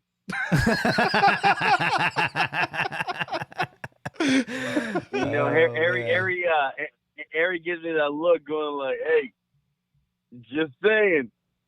Just saying. You should fight this cop. You should fight this cop. I mean, he does. There's no jack in my system, so he does have some crazy ideas. He's wild. The last time, speaking about hanging out with Jack and Harry, I feel like a lot of people don't even know what we're talking about right now. So let me just give everybody some quick context. Harry, I think we've spoken about this before, but talking about Harry. But for our new viewers, Harry is what we call our friend Xanax, and Harry used to get us by. Harry used to get us by in the sales days. He still helps out Caesar on occasion, on a daily occasion. On a daily occasion. I haven't seen Harry in a while, but I sure do miss that guy. Anyways, when you hang out with Harry and Mr. Jack Daniels at the same time, it could be a pretty crazy combination. Jaime had a really, really crazy night hanging out with both those guys. Oh, yeah. Which we won't go into. I think we talked about it already, but yeah. Yeah, it's let's just say you ended up on teeter-tottering on two driveways. Your car with the hamburger in your lap. Oh, no. I have not told that story with yet. The hamburger in your lap. Oh, my God. That story, that's for another time, but that's a great story. Jesus Christ. I forgot. That's how good that story is. I forgot about it. You ever get a call from your, or I didn't even get the call because I was passed out because of Harry. My ex-girlfriend got the call, and it was like, hey, I'm in the booty house. Oh, man. Sometimes when you hang out with Harry, you go to the booty house. Sometimes when you hang out with Harry, you end up in the booty house for some reason. Yeah. But yeah, a good time. I've only been to the booty house one time. How was it? And still to this day, I have fucking no idea how I got there. That's usually how it happens. That's how it happens. You just wake up there and you're like... you don't go there on purpose. Like, you wake up and you're like... I feel like getting arrested today. Yeah.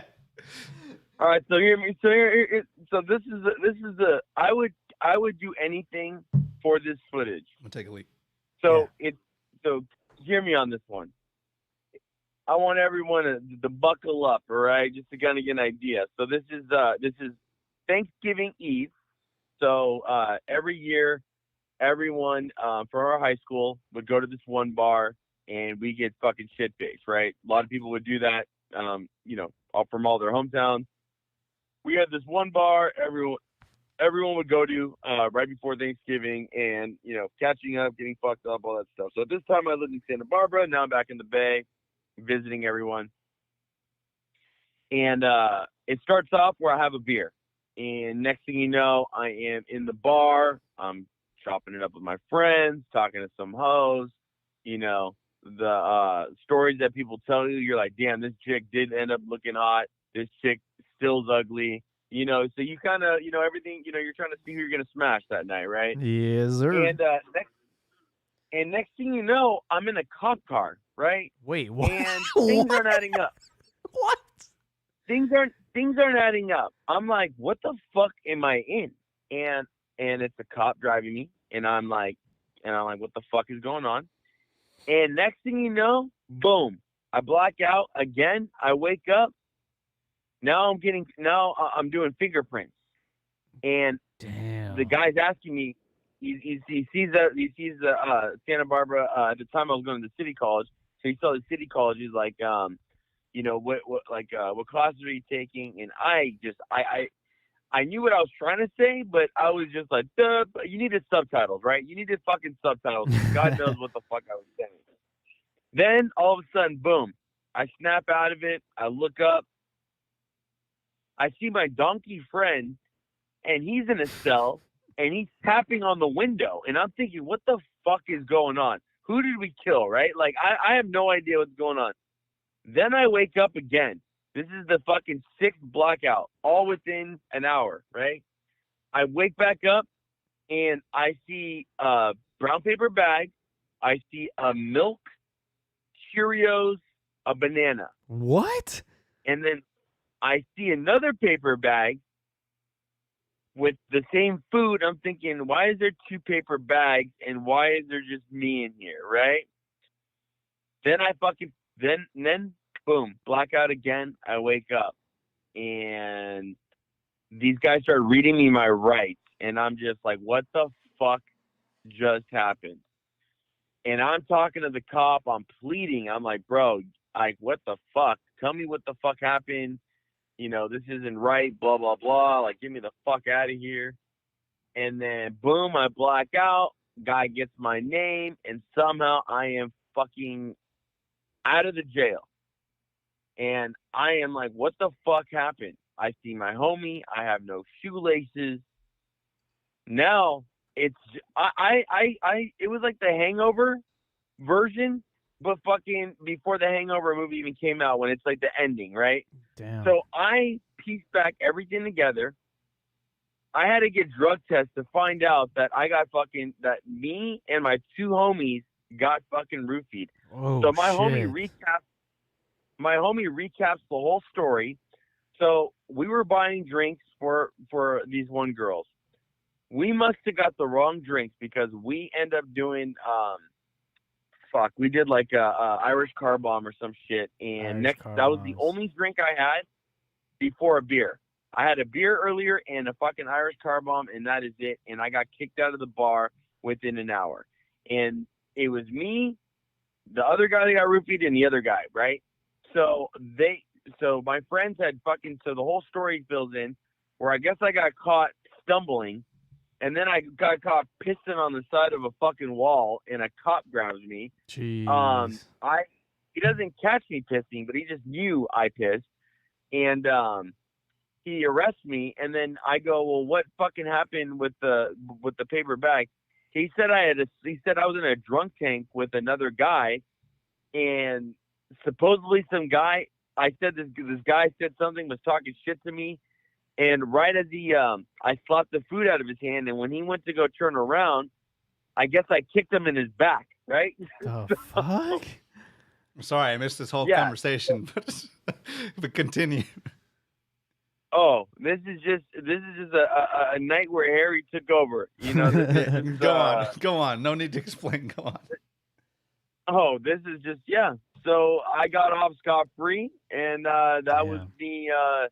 That was me getting roofied. That was the Hangover before the Hangover. Shit. I feel like the Hangover owes me rights. I need fucking what's that shit called? The when time goes by, when it elapses and you get royalties. I feel like those fuckers owe me money because that definitely was my idea. They stole my story. I've seen people get accidentally roofied. Yeah, man, they don't remember shit. That's scary, dude. Dude, yeah. That's so scary.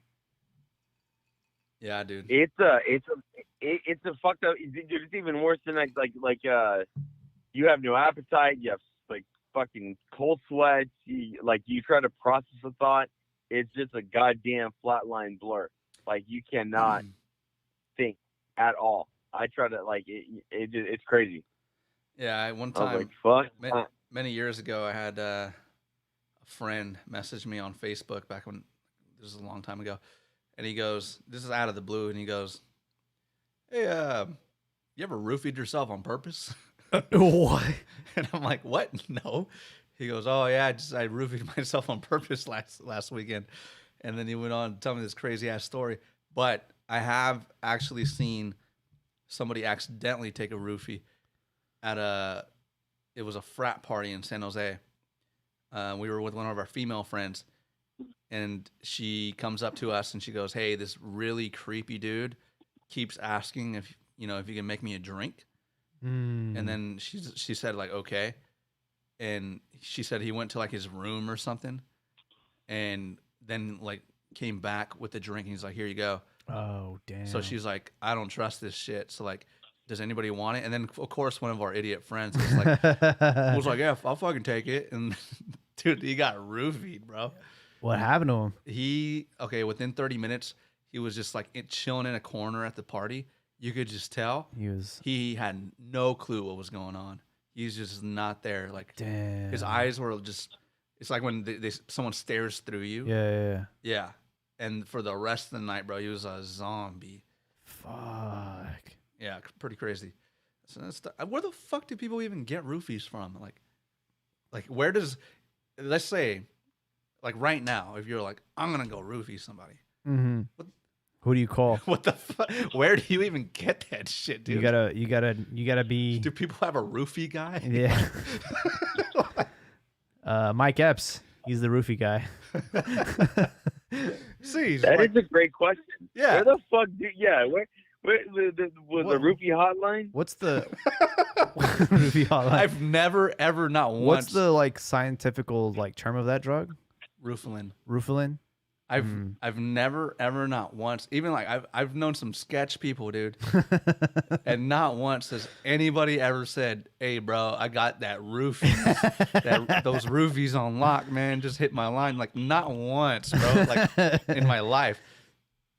So what the fuck? I think like if you're looking for it, you'll find it, but you'll probably be surrounded by. I don't even think so. Like I think I bet I could place a bet right now.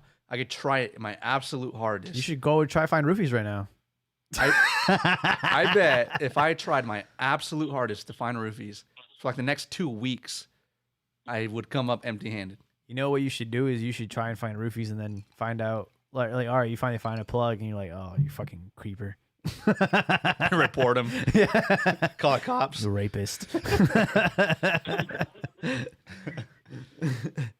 Yeah. I don't. I'm thinking about it. I don't know. That's a great dare. See if someone could do that, but also it might not be not gonna be highly recommended. No, you don't want to be the dude that's just hitting everybody up for a roofie.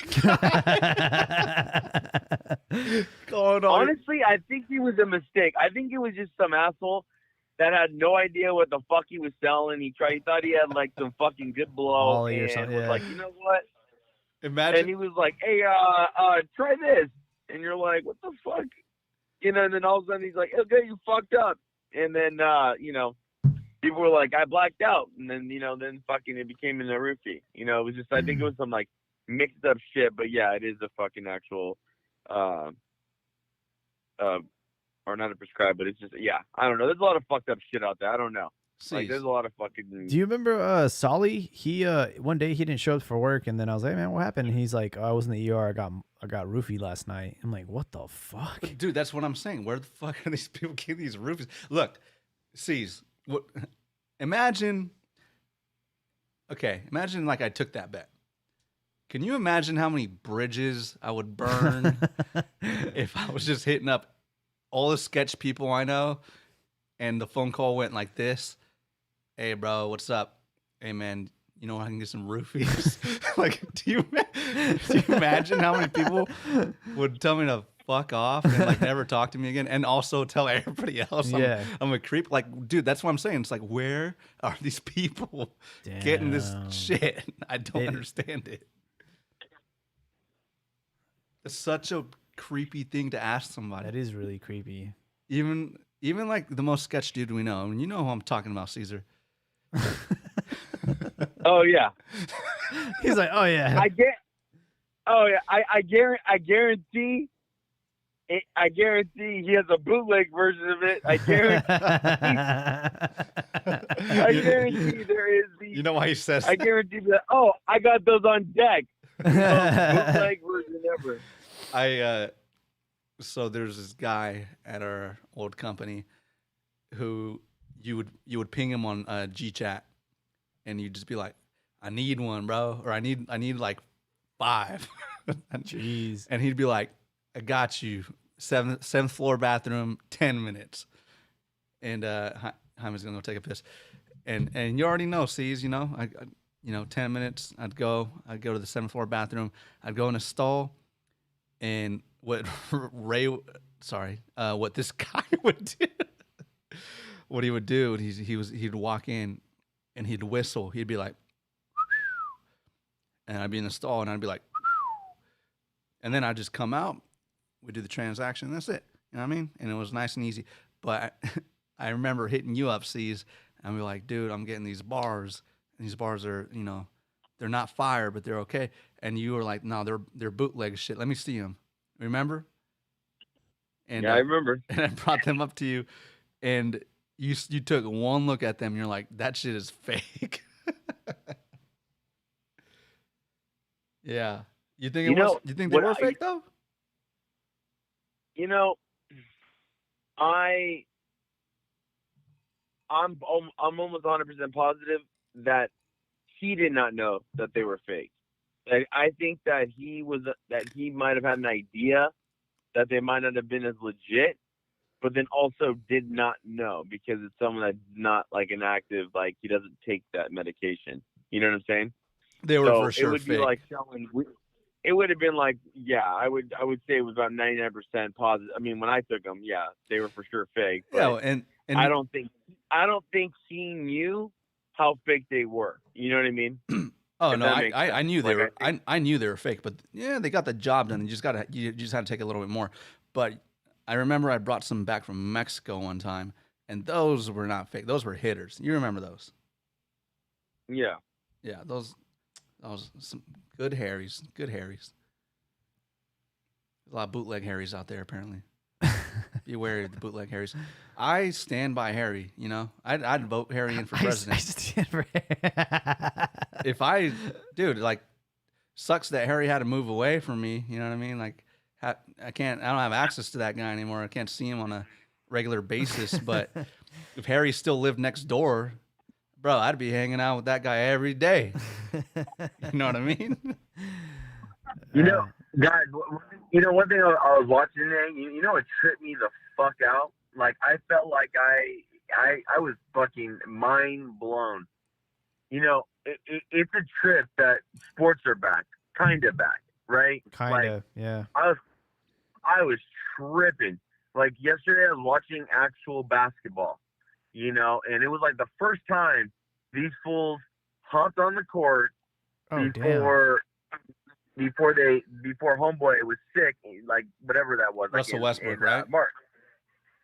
No, it was Russell Westbrook is sick. He tested for positive for COVID, but it was Utah Jazz versus it was that dude Rudy Gobert, the tall guy, French dude. He's a French dude, and he got sick, and because of that, you know, they were like, all right, we're going to shut this shit down. And the next thing you know, they were like, we're going to go on a month. You know, we're going to figure this out in a month. And then that just turned into now. And I saw a scrimmage game, and it was fucking trippy to watch basketball again live with no one fans. in the fucking Yeah. no fans, no nothing. And this was just at a gym, and you know, wow. fucking, you know, like 6 coaches that have like masks on. Was there fake fan noise or no? No. Okay. It was just a bunch of sneakers going. Yeah. Yeah. You know, fucking a couple whistles. I mean, I feel like now it's like a movie that a lot of people like that I like, but I don't like. I mean, I don't know. It's weird. I guess I don't. Did you guys ever watch The Truman Show? Kind of, yeah. Yeah, it's one of those ones where like, okay, so it's one of those ones where like I've watched, but it's just like, you know, it's whatever. But it's like I felt like when the people are watching, you know, his life, it's like they were so bored that they were so fucking intrigued, right? Like I was just like, I cannot believe I'm watching basketball right now. Like it's just so fucking trippy as far as like what's going on, you know. And then soccer's up, and then they're like, fucking baseball's back. Yeah. It's kind of trippy, you know. I just, you know, I hope this continues. You know, just I hope none of these idiots, fuck up and get sick. But yeah, Well, what's to me what's trippy about it is, I never used to follow a lot of sports very closely, just due to the fact that it's kind of hard to keep up with a lot of like every sport. You know what I mean? Because you got work and shit, you're commuting, you got your social life, you got all this fucking bullshit going on. So it's hard to like keep up with like everything. It's a lot of work. But since we've all been stuck at home, and like then these sports leagues are coming back, one by one, and they're sort of like starting fresh or whatever. For the first time, I actually find myself like keeping up with all the games and all the different sports, all the different leagues, and now I'm kind of like I'm starting to get it, bro. Like in this environment, without all these distractions, there's so much money to be made of all this shit. And this comes back to the sports betting, but like, dude, I think sports betting is a huge fucking part of the economy, man. There's got to be like billions of dollars going into this shit. Seriously, like Caesar, do you not agree? There's got to be like that's the whole thing that Vegas kind of relies on, man. Like, there's got to be a fucking shitload of money going into every single sports game every day. Am I wrong? Well, you're not wrong, but it's kind of a weird. So here's the trippy part. So, we were talking about this earlier with OJ and stuff like that, all kind of things kind of repeat themselves, right? Mm-hmm. So, last pandemic, literally almost over 100 years ago, right? 1917, 18, all that shit, like through those years. And it's fucking trippy because if you go, this is the one time, like if you go back in time, that was right before Prohibition, right? That's like when the Al Capones and the mobsters and shit like that would eventually. Oh shit! Yeah, that is true. Yeah. Like eventually, like literally, Prohibition was in 1920, that was right? in the like 20s. that's the 20s. Wow. Yeah. So now you're going. So if you go back, those guys eventually were going to create what would be the Vegas, right? So they were the tycoons of figuring out like what is going to be done, right? They were like, how do we capitalize on this? They're legalizing. They're making alcohol is illegal right now. How the fuck did we come up? So everyone kind of planted their own flag. So that's kind of like where it's at right now. It's like kind of like the Wild West, right? So to bring it back to sports betting, Vegas doesn't really have it figured out because we don't know what to expect. People are thinking it's just going to be normal, but like, how are people really feeling? Because normally Vegas, they have an idea of like the weather. So every year before this, there was always a bet where Vegas was not right on. Vegas usually has the odds right, but right now I don't think they have it figured out yet. Like I'll tell you this much. I think a lot of these basketball games, I think they're going to be a lot of low scoring games. They still have them as high scoring because like, players are out of shape. Yeah, they're dusting off the cobwebs. It's not only that they're out. It's not even that they're out of shape. It's more of just like rhythm. It's just they want to just keep it moving, right? So like these guys want to do less contact. They want to just they're trying to get again they are trying to get back into rhythm, but they're just trying to figure everything out. So you got like 90 different variables that are kind of just going on, and Vegas can't figure it out. Vegas usually has the odds on some shit. They have something figured out.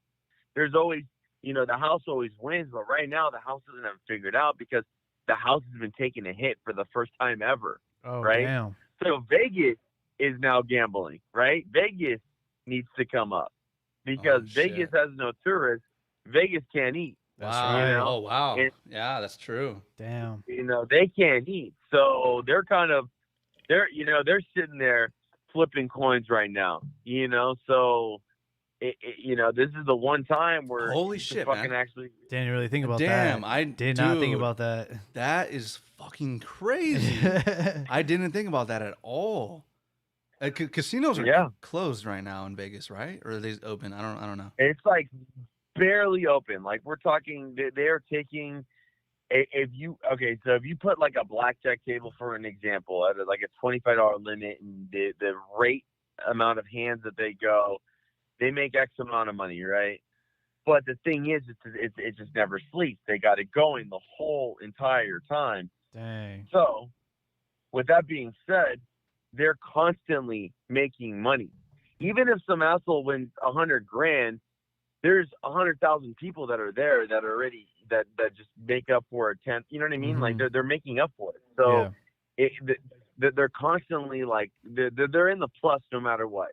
You know, they're obviously there's some days bigger than others, but no matter what, they are, you know, they're in the up. And the best part about it is that right now they have tape. I think it's like so normally there's like 10 people. Like for example, blackjack. I think you can sit like 6 or 7. There's like 3 people. You know, and a lot of people are spooked. They don't really want to, you know, go back into work. You know, that people are like, "Fuck, is this even worth it? Like, is it worth dealing with this degenerate that wants to play blackjack? You know, this guy sitting there smoking a cigarette, and they're thinking, what the fuck, bro? Like, is this really worth, you know?" So Vegas is on its heels right now. You know, they don't know what to do. That's a really really good point that I literally did not. Yeah, we don't think about this shit. No, you're right, man. People are not booking. You know, they're not flying there. They're not booking hotel rooms. They're not going to pool parties. They're not selling alcohol. They don't have the clubs going on at the moment. Yeah. You know, like the casinos are not fucking cracking. There's minimal people, and yeah, the only way they can make their money back is through sports betting. And I actually, Caesar, I noticed that they don't really have it on lock right now, because as I was betting on the fights, aside from like the big fights on the card, there was a lot of fights on like the weeknight cards and stuff where they just had it completely fucking wrong. All the odds were completely skewed. They had people that were like that I knew were gonna win the fight as like underdogs, like hardcore underdogs. Dang. And I bet on all those dudes, and they won those fights. And Vegas usually, like you said, they're not wrong. So I think right now, I don't know how the odds work in Vegas. Caesar, does it work with like just depending on what people are placing their bets on, or do they actually have a shit ton of analysts deciding the odds for like every specific thing? Like, how does that work? Do you know? So they base it off of they have a bunch of fucking people that it, you know, they boil down everything where it's just a bunch of fucking like just all this just information, right? Just everything. I mean, it's insane to like fucking, you know, a night game versus a day game, East team playing a West team going to the East Coast, morning, evening, all that shit, right? So they have fucking everything covered. And then on top of that, they go with the public of what they're betting on. So everyone right now, we'll just use the presidential election. If it's 50-50, is it going to be Biden or is it going to be Trump, right? Everyone is like, dude, it's going to be Biden. No way everyone wants Trump. I don't know, right? Like, I couldn't even tell you, because even though the percentages say that, you're like, oh, Biden's going to win. Is he though? Right? Like, I don't know. I think, you know, fucking, you know, like, obviously people have their own opinion of who's going to win. You know, but like, this is not a for sure thing. It's not a lock. That's why when it comes to like fighting, for example, it's different, because fighters have been training no matter what. You know, they have their own training coaches. They kind of always keep themselves isolated. So in a sports game, you know, with these other ones, so like, again, when it comes to basketball, dude, they do not have this shit figured out, man. They had, you know, they already, you know, think about it. They're chasing it. They're like, how do we make money? How do we make money back? Because they're not making a lot of money with the blackjack games and the roulette and shit like that. They're not making as much. And, you know, the sports book, technically we could break that. That's the one area where it is 50-50. You could literally bet on, I mean, you could not know anything, and you could say, okay, these fighters are evenly matched, or these basketball teams are evenly matched. Which one would you take? So Vegas's odds with all the information, there's no one that knows. And I can tell you this much: the one thing I can tell you is that fucking what people think. You know, you want to fade the public, because I will say 100%. You know, Vegas thinks that these guys are just going to go back and it's going to be fucking normal. It's going to be, you know, these guys are out of rhythm. There's, you know, so my point is that there's these, you know, we're going to see right now with some of these games, there's going to be a lot of money to make when it comes to basketball. I'm not going to fuck with baseball. I would just say mainly basketball. There's money in there. Another one, Omar, and this is for everyone. Guaranteed money is for football season. I just learned this from my friend that used to play for the NFL. So I said, "Do you think there's going to be a season this year?" And he goes, 100%. And I go, "Well, why do you figure?" And he goes, "Well, I don't know if there's going to be a full season." He's like, "But in order for you to get your contract," so perfect example, Patrick Mahomes, he just signed a $500 million fucking contract for That shit's 10 crazy. years. But in order for him and anyone else, for you to fulfill your contract, you have to fucking show up for game one. Whether you're injured or not, you just have to be in game one. Dang. So if people so how you're seeing on the news and shit, people are like, "Oh, like Buster Posey, great baseball player, decided to opt out, right? You know, he's gonna take little money, whatever, blah blah." I think they might pay him out due to COVID reasons, but because of the NFL hasn't fully started yet and they haven't announced like we're gonna do this, they have it as full season. So week one, mark my words, week one is gonna be the only time to bet the fucking house on a lot of these football games, because all these guys, all they're doing is they're going to just try to get paid, and then go week 2 or week 3, one of these fuckers gets COVID and shit ain't going to happen anymore. Dang. If it can hold on just to September, kickoff is September. So if it can hang on, because the first trial run has been soccer, then the second trial one is baseball, third one is basketball that's going to start on the 30th. That'll be next Thursday. And then football will be the next one. So we're going to see. So if they can somehow hold on, but these teams start dropping off, because again, these guys want to keep it moving. They want these seasons to kind of somewhat be over so they can figure out some type of vaccine or what the fuck's going on. Because there's a lot of shit coming up, people that have to go back to school. So again, money to be made, fellas. Like fucking Vegas does not have it figured out. They're playing from behind. It's like when they were sitting smoking cigars and figuring out how they were going to smuggle booze back in the Prohibition days. That's exactly where we're at, my friend. Yo, COVID put everybody on almost an equal playing field, damn near, Yeah. And by the way, real quick, everybody that's listening out there, I know this is a lot of like gambling talk and like numbers and data and shit, but if you're fucking smart, you would listen to Caesar and take his advice and put the money where he says you should put the money, because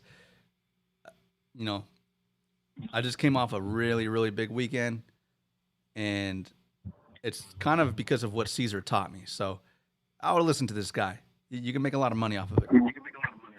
But anyway, so like as far as COVID goes and like the whole organized crime thing back in the 20s, I feel like that's kind of what. Why am I echoing? It's the phone. Am I on speakerphone? Yeah, because I can hear you. Okay. Look, what's really interesting to me, and it's funny you mentioned it, is back in the 20s, people couldn't do a lot of shit. A lot of shit was made illegal, and therefore that's when organized crime became like a big thing, and they had all the bootleggers and like the speakeasies and whatnot, right? Now, you think about it, it's just like you said, Caesar, people can't go to casinos and they can't gamble. It's like all these things that we used to do are being taken away from us, and it's the perfect environment in the digital age where you can, I'm not going to call it organized crime, but it's underground shit. Exactly what we're talking about, right? Yeah. and you can get away with it because when you really think about it, it's untraceable. You can't connect the dots. We're living in different times now, man. Like, but history is repeating itself. I think the underground shit is coming back, and we're about to take it for a spin. Yeah.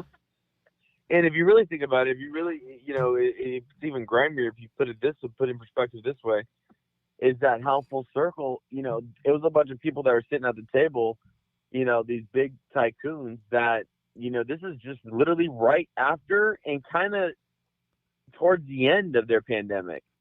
You know what I mean? They had all types of, was it small? I'm trying to think of there was a condition where like a lot of little kids were getting it. I don't know if it was small, I don't know what the fuck it was, but there was a lot of shit that was going on during those times where fools were getting sick and shit like that. Kids were dying. I think it was called polio, so just like a lot of things, so like throughout the years, with like the way that they're able to determine, these pandemics. So yeah, so right now what I'm getting at is that like, instead of the new norm, it's like, hey, how do we capitalize on this, So that's what I've been, that's every day of that, like for the first month, and now like every day when I wake up, that's all that's going through my mind. So what I was trying to get off my chest was like, dude, how do we make all this fucking money that's just out there, right? How do we plant our fucking flag, And, you drop these ideas, and that's just how, like, like you drop these ideas, you fuck with the people that you want to fuck with that are, that are down and, they have the same kind of mentality that you have, and when you collaborate, dude, it's just, it's out there. Like, it's to be made. And you guys are smart motherfuckers. You guys all have ideas. And I'm sure if we put all our shit together, we could figure something out. Definitely. Let me ask you something, C's. I want to get your opinion on this. So I recently had a chick that I was talking to for a while tell me that I was money hungry and that I'm obsessed with money. And I told her, like, she told you that? She told me that. Keep in mind, this is a chick who, I'm not going to say who it is or whatever, but like does not have a good job, spends all their money on designer clothes, like lives this flashy lifestyle even though she's fucking broke. But she's telling me that I'm money hungry and that I'm obsessed with chasing money, and that's all I ever talk or think about. And my response was, yeah, I fucking am. And I always will be, because I know what it's like to be broke as fuck and not have like $2. I know what it's like to be in the negatives, and live like that for like months at a time. So is it a bad thing to have this mentality where all you think about and care about and obsess about is just different ways to fucking get cheese and like not be broke and like come up and be successful? Like, is that a bad thing, or is that a good thing? I don't know. C's, what's your take on that? It's definitely not a bad thing, and when people say like, when people like are money hungry or whatever, it's because, again, it's just determination, right? And it's because we want things that we don't have. For me to do things that I want to do, unfortunately, they cost a lot of money, right? To have ambition and to be ambitious and to have goals, and money always is at the end of the day. People get a little squirrely when you dangle dollar signs in front of them, So, she's 100% wrong, Yeah, she's man. 100. There's not even a 99. There's the people that say, "Oh, money." Hey, let's call it what it really is. C's. Let me give you even more context, and why I find this hilarious is me, the guy who's literally, I lock myself in a room all day for an entire week and put in 12, 13 hours a day just grinding and working and reading and learning and trying to like focus on my craft. Sure, if I'm making money, whatever, it's just going in the bank. I'm not out there being flashy. I'm not buying dumb shit. It's just getting stacked. Compared to somebody who does the complete opposite, doesn't work as hard, and fucks off most of the time, but displays on Instagram this lifestyle of like being, rich and wearing designer clothes and having all these fancy friends and going all these fancy places, even though it's all fake. It's like two complete opposite mindsets, except one is actually doing it and not showing it, and one is showing it but not actually doing it. Do you know what I mean? Yeah, I'm following. Yeah. And I mean, I find it just weird, man, that somebody would call me money hungry when it's clear that they're trying to, show people that they get money or something when they don't. yeah. And it's also something that's again, I just keep it moving, and I just don't let that type of shit, bring you down. But what do you do with those people? That's See, just do you X them out? You kind of like cut them off like a bad limb? You amputate them from your life, cut them out the circle, or do you keep them there? Like what would you do? I cut those fuckers off like your goddamn cancer. I don't fucking. That's why I love I don't C's. nuke it. I cut the fucking thing out. I'm not gonna lie. I don't put a Band-Aid on it. Again, I see 10 steps ahead. And when it's time to just hit the eject button, that's Ejectocito, cuz. It's yeah. And it's crazy because like that's the mentality I have. Just cut that shit out, right? It's bad for you. If people don't have this mentality, like you just won't get it. And those people are not receiving phone calls at midnight from people talking about, I know this guy in New Mexico, we're gonna make $30,000 in 1 month. You know what I mean? They're not getting those. They're not getting those phone calls because they don't fuck with people that have that mentality. But again, also keep in mind, it's not so much of like having like surrounding yourself around that. It's just not surrounding yourself around just negative people. So like, I respect the fact that if someone, they're entitled to their own opinion, as long as they're just not knocking down on my own shit. That's when I cut them out. If they have their own style, like one of my best friends, this guy's laid back. He can give two shits about money. He doesn't give a fuck. I don't knock him on it. I give him my 2 cents. He gives me my 2 cents, and that's it. And it's my best friend, so I love him.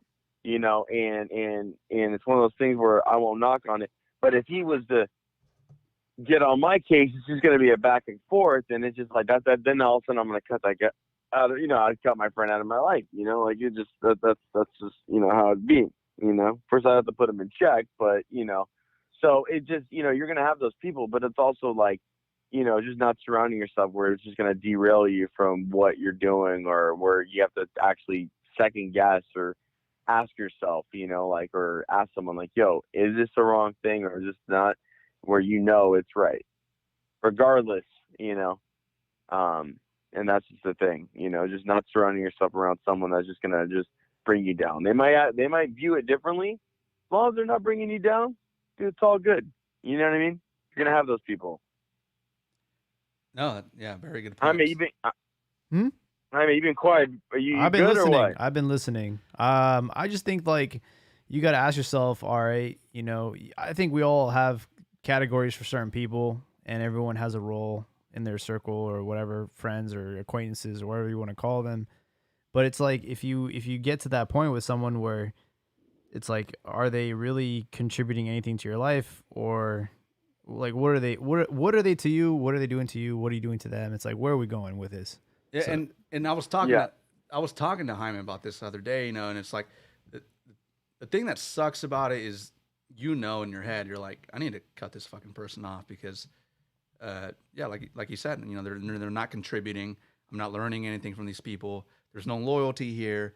It's kind of like a one-way street. It's if anything, I'm like, I'm the one contributing to your shit. Like I'm like feeding you knowledge. I'm constantly helping you out. I'm like doing this for you and doing that for you. What it's like, it's always like, you know, it's never reciprocated. So, I agree with what you're saying, C's. It just kind of it's hard and it sucks to finally come to that conclusion where like, yeah, you got to cut that person off, and because that person could be somebody that like you genuinely like, you know, but you know for a fact they just don't belong in the circle. They don't belong in that inner circle. You agree, right? I agree. There's And once you're able to let the, you know, it's just like once you're able to do that, and then it just makes it that much easier just to kind of you know, not saying you got to cut everyone out of your life, but it just makes it that much easier because again, you know, you keep those people around, then you're never really going to be like that, and you're just going to be kind of like in a more of a passive way, you know, versus you're going to be able to spot it and being like, dude, I cut this person out, I cut you out, you know? So. Right. And then I think it's like, Yeah. at the end of the day, it's like the people that you want in your circle are intelligent people where if you can call them if I need an answer to a question and I know Jaime is knowledgeable on a shitload of topics, I can just call this guy and be like, hey, what's up with this? Like, give me your opinion. And he'll fucking school me on like some random topic on tech or like, you know, like whatever, like soccer. Like it doesn't matter. Like this guy's got a lot of knowledge. He's got a lot of shit to contribute, a lot of technical skills. Like he's a photographer. He does this, he does that. Like he's got a lot of shit to bring to the table. Whereas you got somebody who just does there's no situation where you would ever want to call them for any type of like expertise or like there's nothing you can gain from them. There's nothing you can like learn from them at all, you know? It's yeah, man. I don't think those people belong in like the inner circle. That's all I'm saying.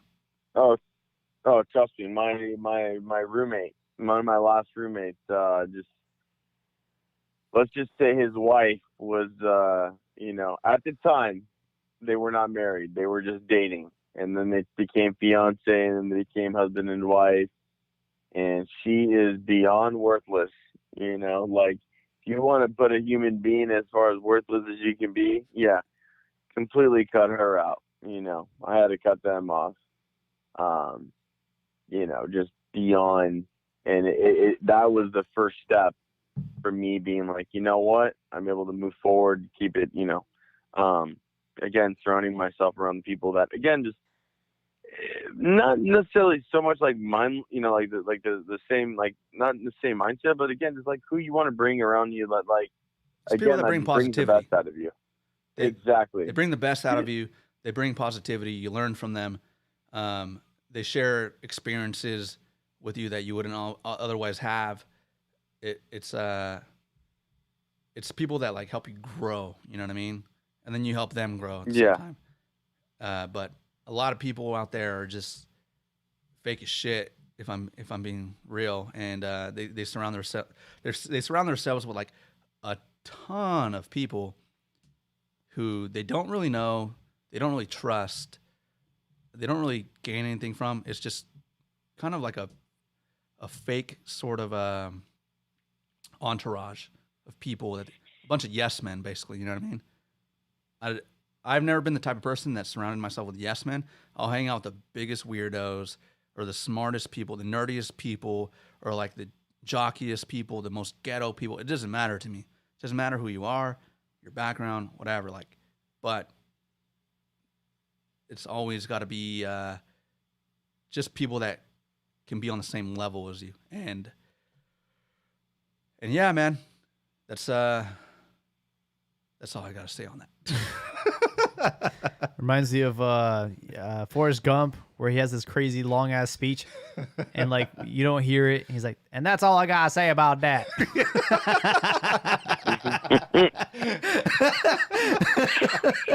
It's like you know, that's pretty much. I was was waiting for that drill sergeant to come and be like, God damn it, go. Hey, but Lieutenant Dan, you ain't got no legs. You're going to be lieutenant one day. That was the best goddamn answer I ever heard. Because he told me to, drill sergeant. Lieutenant Dan, you ain't got no legs. Oh, man. Oh, Lieutenant Dan, you ain't got no legs. the best. Oh, man. Have you guys ever watched fucking Major Payne? No. Wait, Major Payne? It's a really old movie from the Oh, 90s, with right? Damon Wayans. Yeah, I saw him live. Yeah. I saw him live. He did. We stand both up. did, no? Yeah, we Oh, did. my. Yeah. Oh, Major Payne, one of my favorite movies when I was a kid. That fucking shit was on TV a few weeks back. And oh my God, that shit brought back, man. That shit was just like, you know, there's when it comes to movies, I will say this, like, whether or not I have great recommendations, but there are movies that like people just don't like that I just find fucking ridiculously funny, right? This fucking movie is so fun. It's still a hitter. It was on and I was fucking dying laughing. I was like, I can't believe some of this shit on there. But yeah, you just the way that you reminded me of the story. There's a scene where Damon Wayans, he literally is he's doing he's telling a story about fucking a guy that has no legs. It's pretty funny, but just fucking he just brought it back. He just reminded me of the fucking movie I saw 2 weeks ago when I saw it when I was young, and it's still a hitter. It's still a slapper. Yeah, man, that movie. Damon Wayans, bro. He's like the OG comic. How was he stand up? Fucking hilarious. He was funny, man. He actually did the Major Payne voice too. In that stand up. Yeah. It was great. I've seen a lot of comics, man. I've seen Ralphie May, rest in peace. That was my first comic I saw live. Funny ass dude from the South, fat guy. He was just funny as hell, man. I really miss going to comedy shows, man. Yeah, same. I don't give a shit if it's like a famous comic or like a underground comic or whatever. We used to go to that place in the Fillmore all the time. It was a bunch of like local people. But bro, like I miss just laughing about dumb shit. And these comics, you know, they laugh about, like, I can't wait to hear the material that all these people put out about COVID-19 and like lockdown and all this shit, man. Like, yeah, I miss it, bro.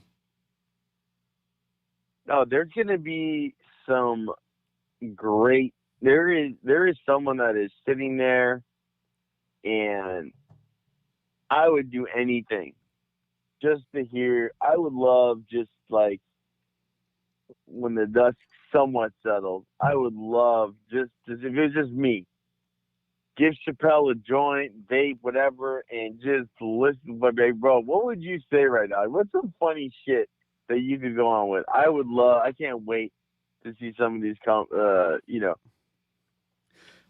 guys. Unless you're Dave fucking... Chappelle and Kanye just says make me laugh. Oh my god! See, I've never seen anyone so uncomfortable. That picture. No, the video. There's a video. Oh, but the picture they take when they did like were probably before the video or whatever. Chappelle looks like one foot is angled, like he's like, get me the fuck out of here. You know, like he is like, you can tell that he is not comfortable at all. That it was a moment where that moment where you were like, I fucked up. Why am I even here right now? You know? The videos. So what happened in the video? The video is even cringier because, it's Dave Chappelle, Kanye West, and like a bunch of other dudes who I have no fucking clue who they are. It's like Kanye's entourage or whatever. And they're standing in front of some random fucking house in the middle of nowhere in Wyoming.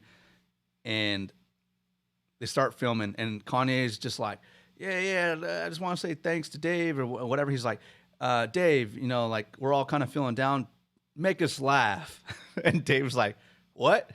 He's like, no. He's like, Dave, tell us a joke. And Dave just looks like he's just, I know Jaime, you said comedians hate that shit, right? Yeah, they hate Like, being put on the spot like because that. they're not telling knock jokes. Yeah. You know what I mean? They're telling like stories and shit. Yeah. It's got to be like premises that lead up to it. Bro, it's like Kanye keeps telling Dave to just tell everybody a joke over and over. And Dave, he literally is like, I don't know what the fuck to say. And he ends up not telling a joke after like Kanye asked him like 4 times. And then Kanye is like, no, keep recording. And at the end, it's just Kanye like, hey, thanks, Dave, for flying out. and then like the video ends, and Kanye thought that was such a good video that he should post it on Twitter. Post it on Twitter. Yeah. You know what I mean? Like, bro, that was the weirdest video I've ever seen. And what's funny about it is that speaking of Kanye doing that shit to Dave, Aziz Ansari actually had a joke on his first stand-up special where he tells a story about going to Kanye West's house, and Kanye did the same shit to him, where he brought him up in front of like a big party in front of tons of people, and he goes, Aziz, tell us a joke. Yeah. And yeah. And the thing is, like, bro, with comedians, they're not just like, okay, so 3 guys walking into a bar. You know what I mean? They don't tell jokes like that, you know? It's not like one of those plush toys you see at Walmart. You press a button and it like makes a noise. Like, that's not how comedians work. That's not how most comedians work. You can't just turn them on like that. They gotta have their spiel, you know. They gotta like they gotta have their little like their set. You know what I mean? You can't just crack a joke and be funny. It's like if I grabbed Diplo, one of the best DJs on earth at this time, in my opinion, and you just ask Diplo, like, hey Diplo, play me a good song, play me some good shit, you know, like make me feel like, make me dance or something, whatever, right? Like, yeah. No, I have a good example. It was Tony Hawk. He said that like ever since he nailed the 900, every time he would be like in a, you know, whatever competition, do the 900. Like, you know how hard it is to do that? Like, well, yeah, it's you like, can't just do it on the spot, man. Like, it took him so many tries to like nail that move. And well, even with the DJ, it's like the whole thing about a DJ is it's about the set. You know, the set lasts like 2 hours. Right. It's like the whole thing. You can't just be like, do it on the spot. Yeah. Out of nowhere. And yeah, Dave. But hold on, putting on my tinfoil hat again. Coming back to conspiracy theories, people are saying the only reason Dave Chappelle flew out there to meet Kanye West was because back in the early 2000s, Dave Chappelle is the only motherfucker that was crazy enough to walk away from this like millions and millions and millions of dollars in a contract because he saw how fucked up Hollywood was and all the shady ass, disgusting, grimy shit that was going on. He didn't want to be part of it. And he walked away for like 10, 15 years. yeah, he walked away for a long time. You know what I mean? So they're saying like the only reason Kanye and Dave are like hella close like that, where he can call on him and he'll fly out to Wyoming, is because Dave is like one of the only other people that knows what he's going through. Yeah. Yeah, exactly. And it's crazy that you say that. I'm gonna just interrupt before I forget my train of thought on this one, but I didn't know. So like, you guys would be good on this, but like, when did Kanye start becoming big? Because I randomly was on the on TV. They restarted playing on Comedy Central. They were playing Chappelle Show. And on the Chappelle Show, they would always end it with like a set where like something, Music. like Rapper music, yeah. right? Mm-hmm. And one of them had Kanye West on there, and I'm like, Yep. as you know, I don't remember Kanye West. I remember him like, like maybe like 2007, 8, like when he started coming up, or to me when he started, to me when he was getting big, but like I just did not know of him. So and that was during the time when Chappelle eventually would get, that like ridiculous contract, to do a show, but again, there might've been, he brought at the time, Chappelle, as big as he was with the show, anyone that he would bring on, they're big now, and he had brought Kanye at the time, so Kanye was up and coming, and Chappelle sees that. Dave actually made a joke about that, how nobody knew who Kanye was, but he was like at that, he was there like for the show, like recording and stuff. And then that I guess like Kanye like answered the phone and said, "Oh yeah, I can't talk right now with Dave Chappelle because I do dope shit because I'm a dope person." Yeah, yeah. And that was before like nobody knew who he was, So I mean, like, yeah, you're right. He kind of like put him on in a way. Like Kanye, like or Dave kind of introduced him to like the world. I do dope shit. I do dope shit because I'm a dope person. Which is. But if you think about it, if you flip it, hey, you throw your tinfoil hat on. Hey, he's just getting. He's just doing the same thing he probably did to Chappelle at the time. When Chappelle, it probably wasn't Kanye calling Chappelle. It was Chappelle calling Kanye. Exactly. Right? Yeah, it was. So he was like, "Yo, I need you. I need you. Hey, I need you to sing me some shit." I honestly don't even think. I don't think he knew who he was. He was like at the time it was like Common and all the other people that he was surrounded with, just brought Kanye into that thing. But I don't think Dave knew who he was, to be honest. But Dave probably gave him the little, gave him the kind of like the confidence as far as like, yo, like, hey, sing some shit, right? So Kanye's like, I'm gonna get this ball back. Like, hey, make me laugh, right? like, yeah, man. I still remember one of the early Chappelle Show episodes is when Kanye first came on, and I think that gave him like a big boost in popularity. No one knew who he was, so yeah, they go back. But anyways, man, like this whole COVID-19 shit, I think at the end of the day, we're gonna come out of this with some big bank accounts. All right? That's all I'm saying.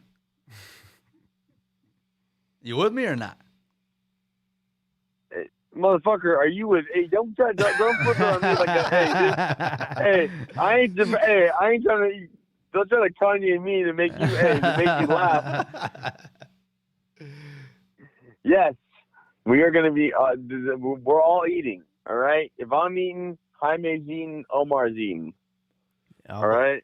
So I'm gonna be eating because Ford's gonna hire me for that commercial, bro. The Bronco commercial. I swear to God, that's the most genius idea I've heard in a long time. And if there's a dude on the marketing team for Ford that's like crazy and risky enough to do it, do it. I swear to God, that will sell so many Broncos. That will sell so many Broncos, bro. I mean, what are the odds out of all this time that if you think of just how trippy shit is, that Jaime brings up to you about buying a Bronco, blah, blah, blah, and then I happen to bring up O.J. Simpson. I mean, what the fuck are the odds of that, right? Yeah, like, hey, that's how you make money, when you fucking, hey, you get great minds together and you start coming up with shit, you're like, wait a minute. You're like, somehow, for me watching this show and then you bringing up this idea, all of a sudden we're doing Bronco commercials. You feel me? Yeah, man. Well, we're about almost 3 hours in, so we're gonna call it a night. But yeah, thank you for hopping on, man. And once again, bro, like anytime, fellas. I love the fact that C's is a regular on the show now. Yes, sir. He's the Joey Diaz of Clam Chowder, which I fucking love. Yeah, Rambling and Gambling is our top episode, and that was the first episode that we had C's on. So obviously, he's the Joey Diaz of this thing. Yeah, man, we really appreciate it, and yeah, I appreciate you guys bringing me on. Hell yeah! All right, man. Well, I guess we're gonna call it a night, and cut it short. Well, not really cut it short because it's 3 hours, but yeah. Hope everybody had some entertainment. If anybody wants some like fight picks or whatever, you can feel free to DM us. I'll share my fight picks with you. I don't really give a shit. If you guys want to make some money, feel free to check out our merch store. We got shirts, hoodies, face masks. We got everything. And be safe out there. Shout out to our large audience in France. We love y'all. Let's go. Pussy does not ever stink. Oh my God. Well, now it don't. I mean, really. Adios, motherfuckers. Make sure to add us on Instagram and Twitter at Clam Chowder.